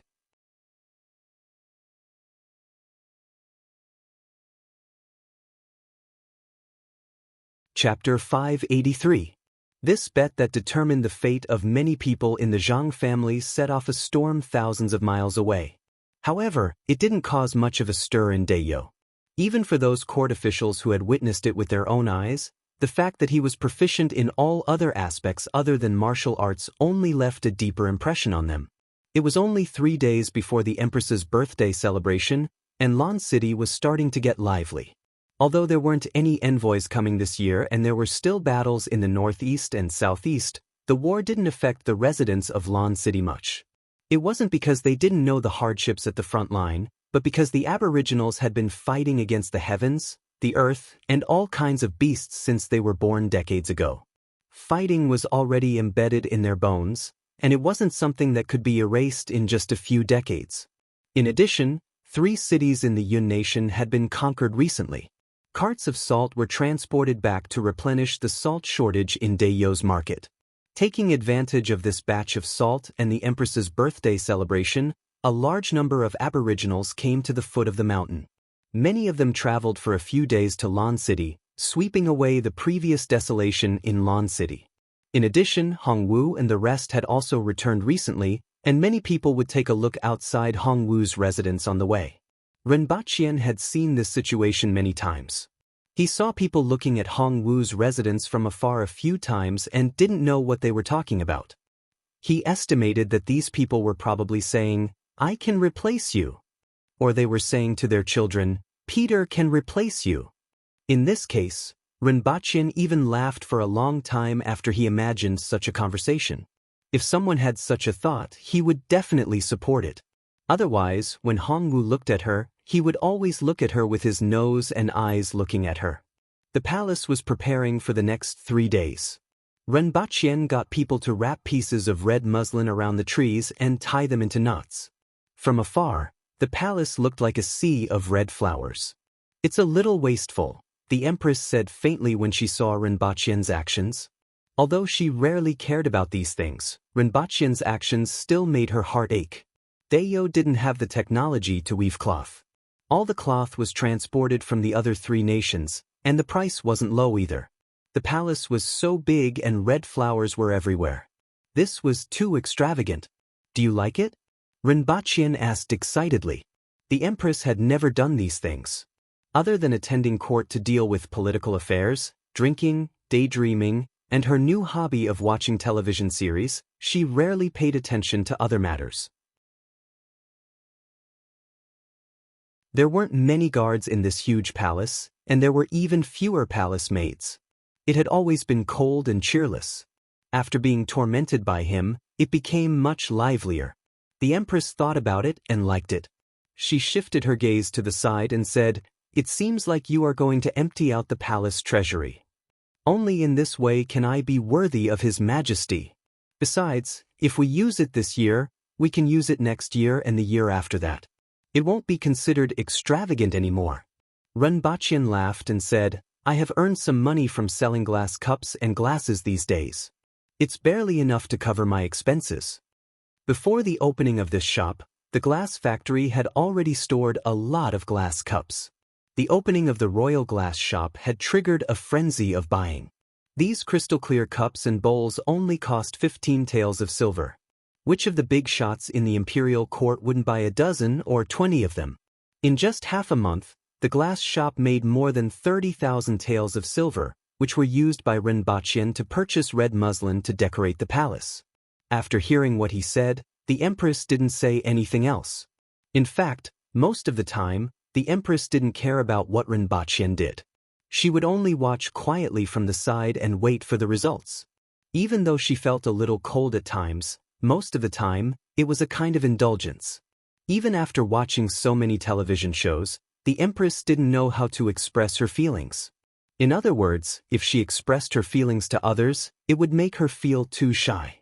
This kind of indulgence was her way of expressing her feelings. Rinpoche was well aware of this. Therefore, he would sometimes deliberately tease the empress. Of course, most of the time he would be sent flying with a kick from the empress. 3 days passed in a flash. During these 3 days, all the palace maids and guards were tormented by him. As a result, the color of the entire palace changed. Even when Exenja was patrolling the palace, she would raise her head from time to time to look at the treetops that were full of red flowers. Even though she looked like a man most of the time, in fact, there were times when she was meticulous. Rinpoche only finished decorating the entire palace at noon on the day of the empress's birthday celebration. Rinpoche went back and changed into a set of blue ceremonial robes. This was the color of ceremonial robes for rank 4 officials. At this time last year, he was dressed like a prairie. Thinking about it, all of this should have started on this day last year.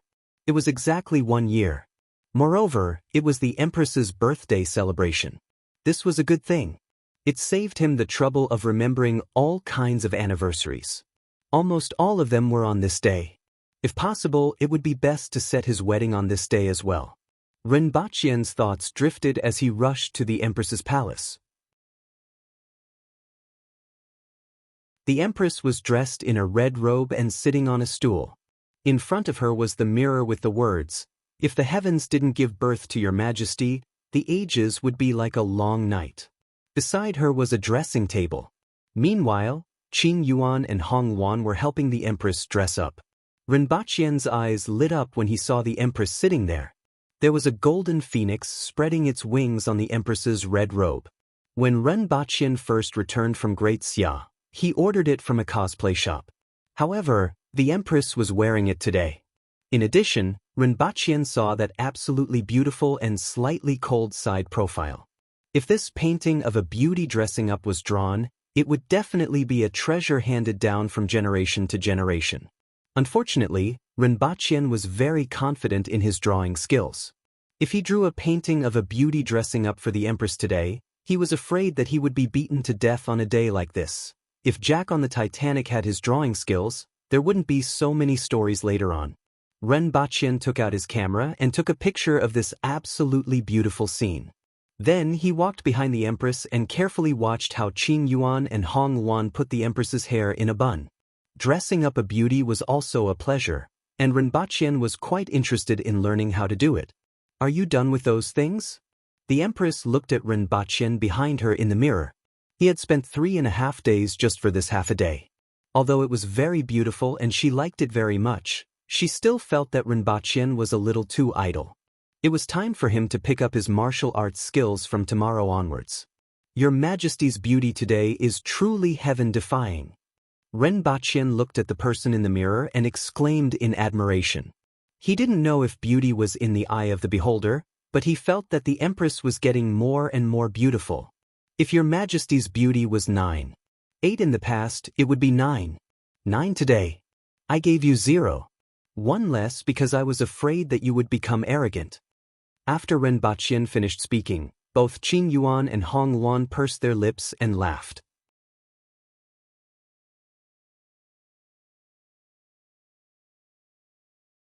Chapter 584. After the empress finished grooming, the two of them sat facing each other in the bedroom and smoked e-cigarettes. A large amount of smoke came out of their mouths and enveloped both of them. The reason why the empress liked e-cigarettes was because they were sweet. Furthermore, they were cold. The two of them ate one mouthful after another as if they were eating snacks. The entire hall was filled with a fruity and milky fragrance. From time to time, the empress would raise her head to look outside through the glass. She was tempted to go out for a walk, but after thinking about the hot weather outside, she gave up on this idea and stayed in the bedroom peacefully. When Exenja arrived, she could only see their silhouettes at the door. This wasn't the first time she saw such a scene, so she wasn't surprised. After estimating that it was about time, Rinpoche bade farewell and went to check on other arrangements. He only strolled to Xingqing Palace Hall in the evening with his hands behind his back. Whether it was the Empress's birthday celebration or the year-end banquet, they were all held here. Although it was called a palace hall, it was actually a huge palace hall. However, only the main hall was used for banquets and banquets. The other halls had been abandoned for a long time.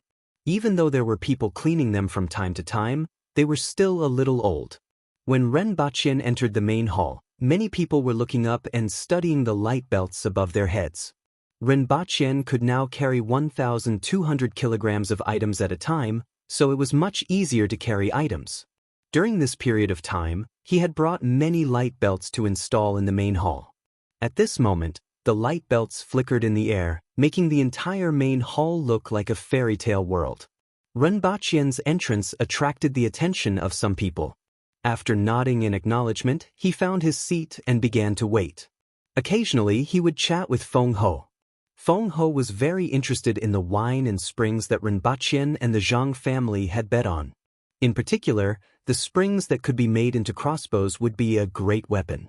Unfortunately, such springs couldn't be made in this world yet. Whether it was the materials or the craftsmanship, it couldn't be achieved.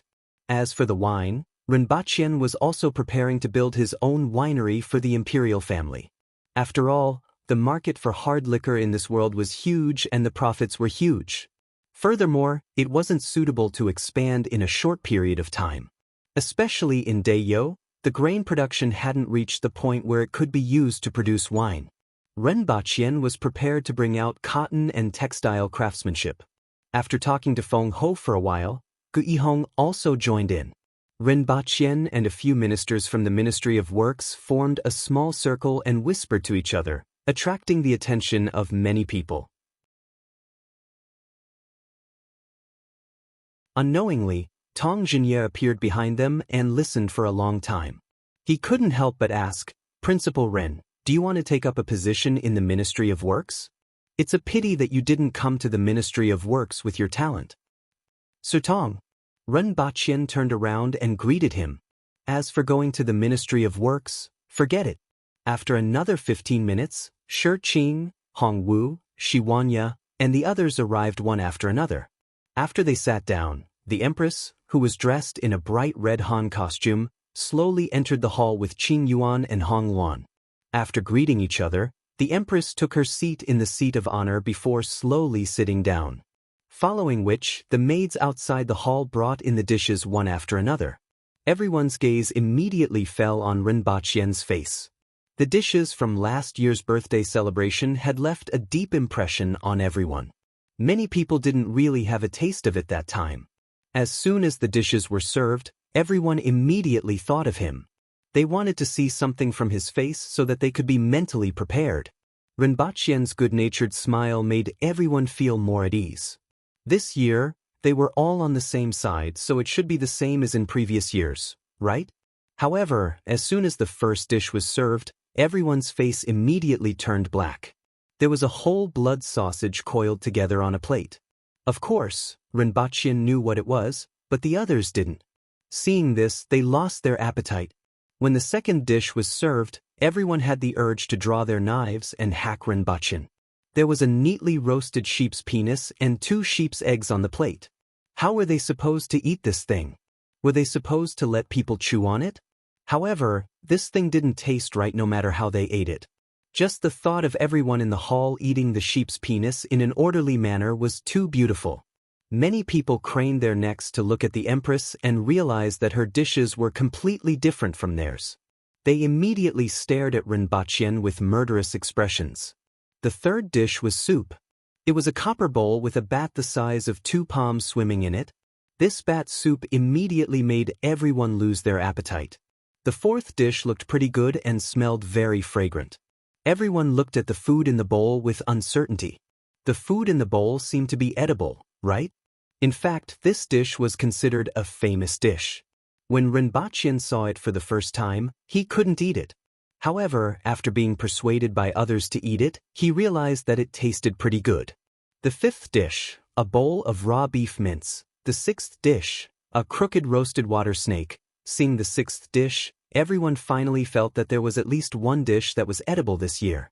Then, they continued to stare at Rinpoche with murderous eyes. Are you trying to pick a fight with us? Are you not done yet? Rinpoche felt rather wronged. This year, he only provided 3 dishes on the menu, which were the braised meat, roasted sheep's penis, and blood sausage. The other dishes, such as the bat soup, raw beef mince, and roasted water snake, were all developed by the Imperial Kitchen. He didn't know if the Imperial Kitchen had chosen the wrong skill, but they actually developed several types of dark cuisine. Usually, the dishes made by the Imperial Kitchen were eaten by the Empress and Rinpoche. Even if they developed something, there was no one to share it with. Now that there were so many people present at the Empress's birthday celebration, they brought out all their tricks. This time, it really didn't have much to do with him. At most, it was only 50% related. The Empress looked at everyone's expressions, looked at the food on the table, and then looked at her own. She then ignored them. In any case, the food that she ate didn't seem to have any problems. Following that was the inscription. It wasn't too innovative and was just a routine. Rinpoche took the opportunity to look around the hall. As expected, Li Fu didn't come. In any case, Li Fu was the world's most powerful expert, and it was reasonable to invite him. He didn't know if Li Fu really didn't like this kind of environment, or if he didn't want to see Qin Chuan, Tong Jinye, Tu Wan, and the others. He directly rejected the invitation. Just now, he sent someone to invite him again, but it seemed that he didn't come. After the Empress drank the first cup of wine, a group of young Jing tribe girls entered the hall and danced. These young Jing tribe girls all had silver bells hanging on their waists. As they danced, the silver bells rang continuously and were extremely pleasing to the ear. Their dance was also different from the wildness of the Aboriginal girls. It was filled with a gentle beauty and had a different kind of flavor. At least, Rinpoche quite liked this kind of dance. It looked good whether they wore clothes or not.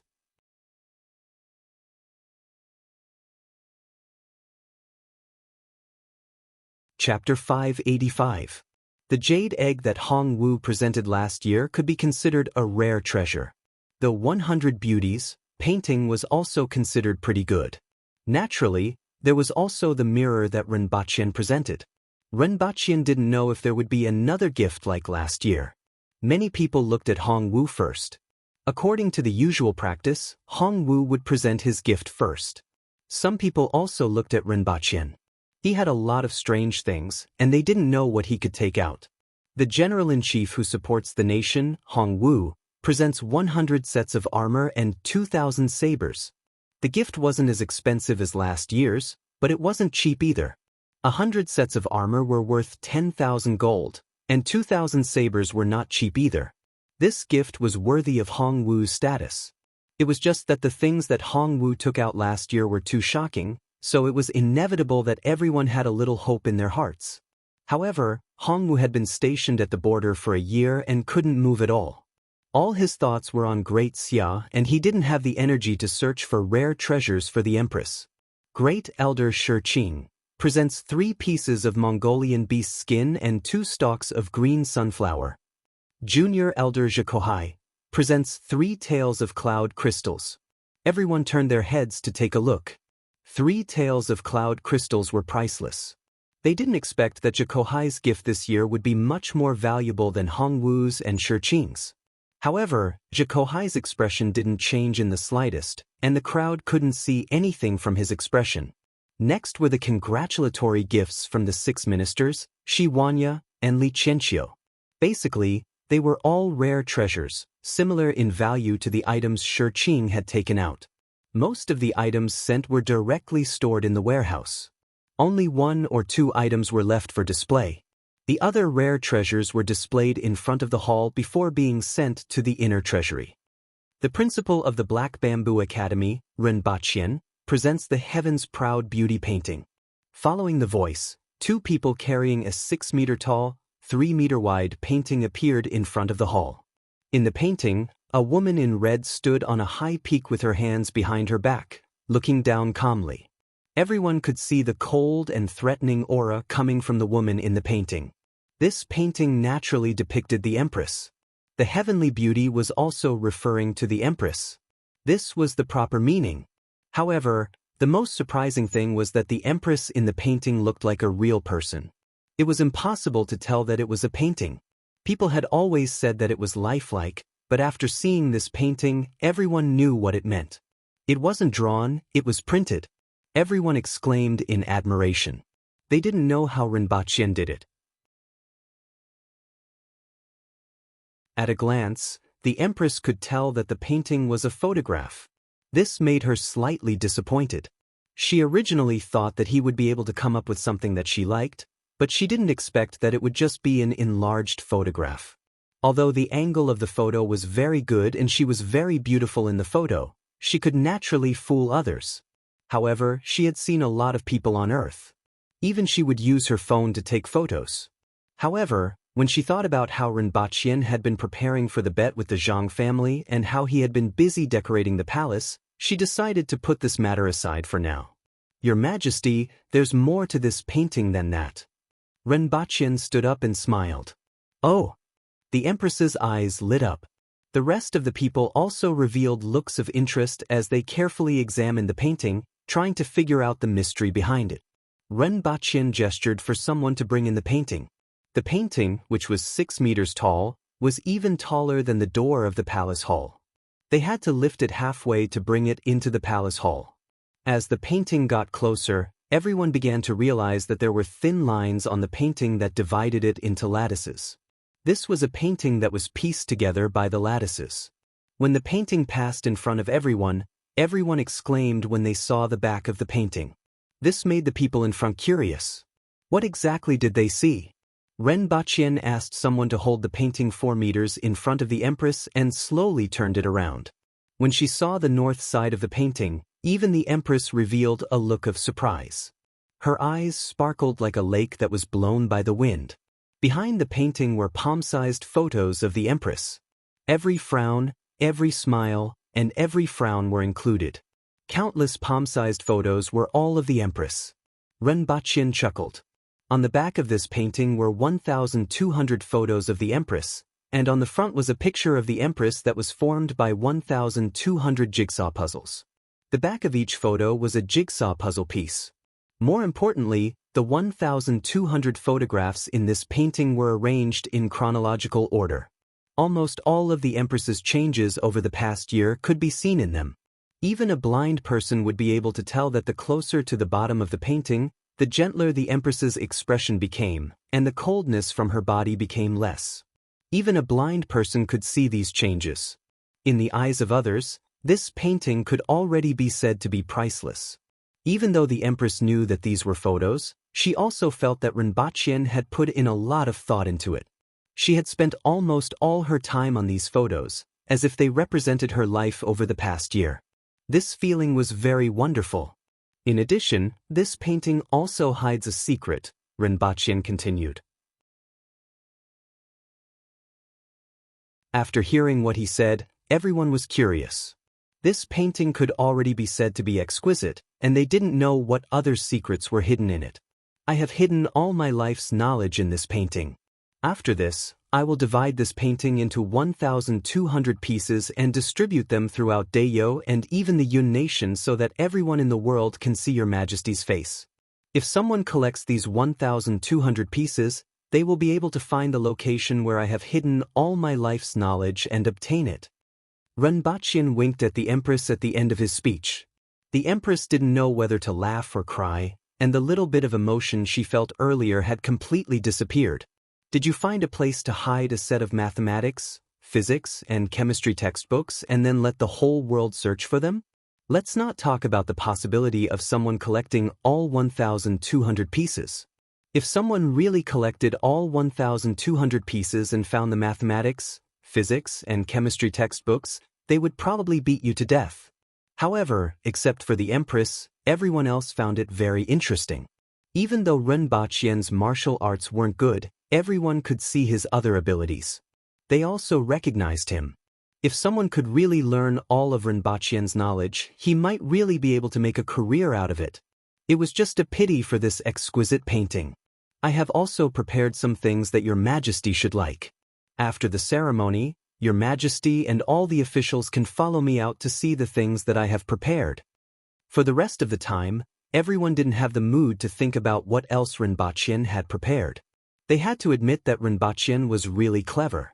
At least, no one could have imagined that he could actually do this with that painting.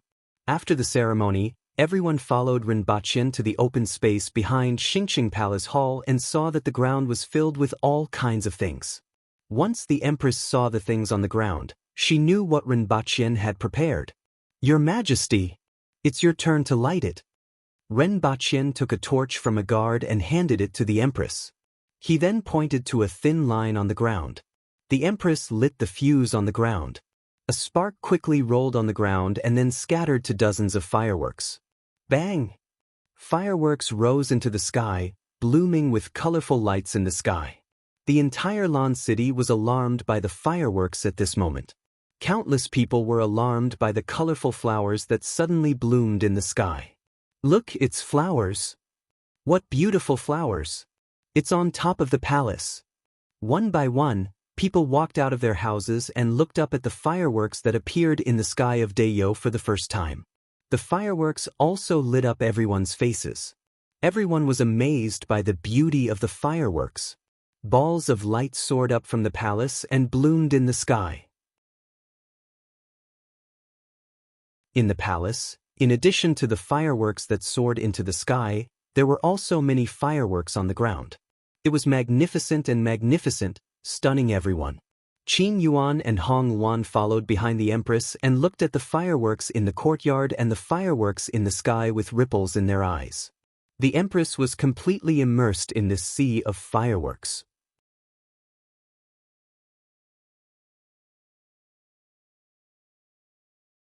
Chapter 586. The Empress's birthday celebration this time was sensational. The commoners didn't know anything about the palace, but they saw the blooming fireworks in the sky. This was the first time everyone had experienced such beauty. Many people in the city were looking up at the flowers in the night sky, admiring their beauty. Until the next day, many people were still discussing what the flowers that appeared in the palace were.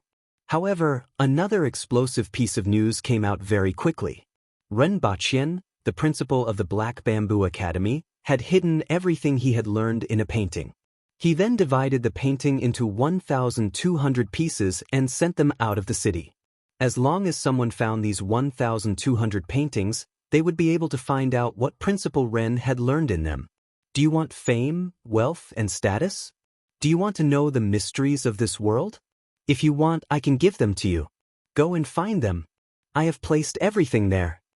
This sentence was heard by many people. The most interesting part was the phrase, the mysteries of this world, which made many people daydream. However, the ones who were most interested weren't the Aboriginals, but the Zhang family. When this news came out, Zhang Junjing immediately inquired about the whereabouts of the paintings. However, this was Dayo and not the Yun nation. The Zhang family was powerless even if they wanted to. Next was the Jing tribe, who had a higher degree of recognition toward Rinpoche. After coming out, they heard many rumors about Rinpoche and were very interested in everything he said. It was a pity that the Jing tribe only had influence in Tianjin Basin. As for the Aboriginals, their minds were still focused on their fists. However, each of the 1,200 paintings was a portrait of His Majesty, and many people were tempted by them. It was every Aboriginal's wish to obtain a portrait of the Empress as a treasure. As a result, Rinpoche's joke really caused quite a commotion. On the second day of class, 3 idiots immediately asked for leave. The world is so big and I want to see. Oh no, I want to find the treasure map. Then, these 3 idiots were hung on the flagpole by Rinpoche. Teacher, what was that in the sky last night? Many people looked at Rinpoche with sparkling eyes, especially those female students. Even Tong Lan was the same. Beautiful things were more attractive to women. Fireworks, fireworks, fireworks. You will learn about it in the future. Rinpoche smiled as he stood on the podium. When the students heard this, they immediately became excited. This was much more interesting than mechanics and optics. Even many male students wanted to find a girl and then put such fireworks in front of her. Would anyone be able to reject them? By the way, I will bring a new teacher to you tomorrow. Be mentally prepared, Renbachien said before the class ended. A new teacher? Everyone was astonished. Yes, new teacher, you will like it. Alright, school is over. Renbachien strolled back home. The robot company had promised to deliver the goods in 3 months, but it took a full 8 months before they finally delivered the goods the last time he went back. If they still didn't deliver the goods, Renbachien was prepared to show them why the flowers were so red. However, after receiving the goods, Renbachien felt that his 8 months of waiting hadn't been in vain. However, he still needed to bring back a lot of fireworks, so the robot was temporarily placed in the room. When he returned to Dayo the next morning, not only was there a robot by his side, but there was also a flying motorcycle. Over the past 2 years, Earth's technology had progressed very quickly. It could be said that after the Industrial Revolution, the progress of technology was getting faster and faster. Recently, it had already reached the point where a person who had left society for a few years would find himself completely obsolete and unable to understand many things around him. 2 years ago, there were only trials of driverless buses, but this year, they could already be seen in many places. Identity cards had become cell phones. The bank had also become an unmanned bank, completely intelligent. The speed of change was so fast that even Renbachien found it a little strange. The same was true for flying motorcycles. The earliest flying motorcycles could only fly for 40 minutes and were at a height of 4 to 5 meters. The latest model that Renbachien had gotten his hands on could already fly for 2 hours and was at a height of 8 meters. Renbachien couldn't help but get one to play with. After returning to Dayo, Renbachien rode the flying motorcycle above the palace and headed toward the Empress's quarters. When the flying motorcycle rose into the sky, the guards of Pingle Park were shocked. However, they knew that it was Renbachien and didn't have any extreme reactions. Soon after, they were dumbfounded as they watched Renbachien fly away in the sky. However, not long after Renbachien flew, he heard someone shouting in front of him, "Who are you? Come down." Soon after, a figure with a bright sword slashed at him. This scene almost scared him to death, and he hurriedly shouted loudly, finally letting the other party recognize his identity. However, it was easy to draw the sword but difficult to retract it. The other party finally managed to retract the sword in midair, but he couldn't stabilize his body and collided with Renbachien. After a series of chaotic sounds, the flying motorcycle crashed to the ground. Renbachien and Exenja collided into each other and fell to the ground in a daze. Exenja jumped out of Renbachien's arms in panic. Soon after, she calmed down and glared at Renbachien. "Sir Ren, next time you do such strange things, at least let me know first. I can retract the sword this time, but I can't retract it every time." Renbachien lay on the ground and felt pain all over his body as if it had fallen apart. He couldn't even feel the warm and fragrant body in his arms at all. He wanted to cry but had no tears. He was riding the flying motorcycle and was almost struck down by someone. This time, he finally understood Greenbeard's feelings when she was shot down by the Empress. Flying was dangerous, and one had to be cautious when taking off. "I say, can't you take a good look before you strike someone? It's only a few meters high and at such a slow speed. You can't possibly not see it, right?" Renbachien complained. Exenja stood in front of Renbachien. Her expression changed a few times before she snorted and said, "I can't even see things 10 steps away. Therefore, Sir Ren should be more careful in the future." "Are you nearsighted?" Renbachien was surprised. He didn't expect nearsightedness to exist in this world. Even though he hadn't interacted much with Exenja in the past, they had met quite a few times in the palace. This was the first time he knew that she had a vision problem. What was even more surprising was that she could actually become the commander of the palace guards with a vision problem. Exenja snorted and walked away with a black face. Even though she didn't know what Renbachien was talking about, she could keenly sense that he was talking about her vision problem. After all, Renbachien said the word vision. Renbachien lay on the ground and thought about Tingyu. Even a blind person could become the third most powerful expert in the world. It wasn't surprising that Exenge became the commander of the palace guards. After Exenge left, Renbachian was sent back to Pingle Park dejectedly by the guards. Not long after, the Empress received the news and came over to see him. She wanted to laugh when she saw that his head was wrapped in bandages. She then said with a smile, "Exenge's vision isn't very good. Next time, let her know if there's anything, and this won't happen. She should be able to get a pair of myopia glasses, right?" Renbachian asked thoughtfully. "I don't really understand. There's no such thing as myopia in Deyo. However, you can bring her over to see if there's a solution." The Empress cared a lot about this loyal and devoted commander of the palace guards. It would be great if Exenge could regain her vision. You're tuning in to the Passion Pages YouTube channel. We're so grateful for your support, and don't forget to subscribe to join us on this incredible journey through captivating stories. Your generosity through donations truly makes a world of difference, as it's the primary source of revenue that allows me to expand and enhance this channel for you. Thank you from the bottom of my heart for being a part of this adventure.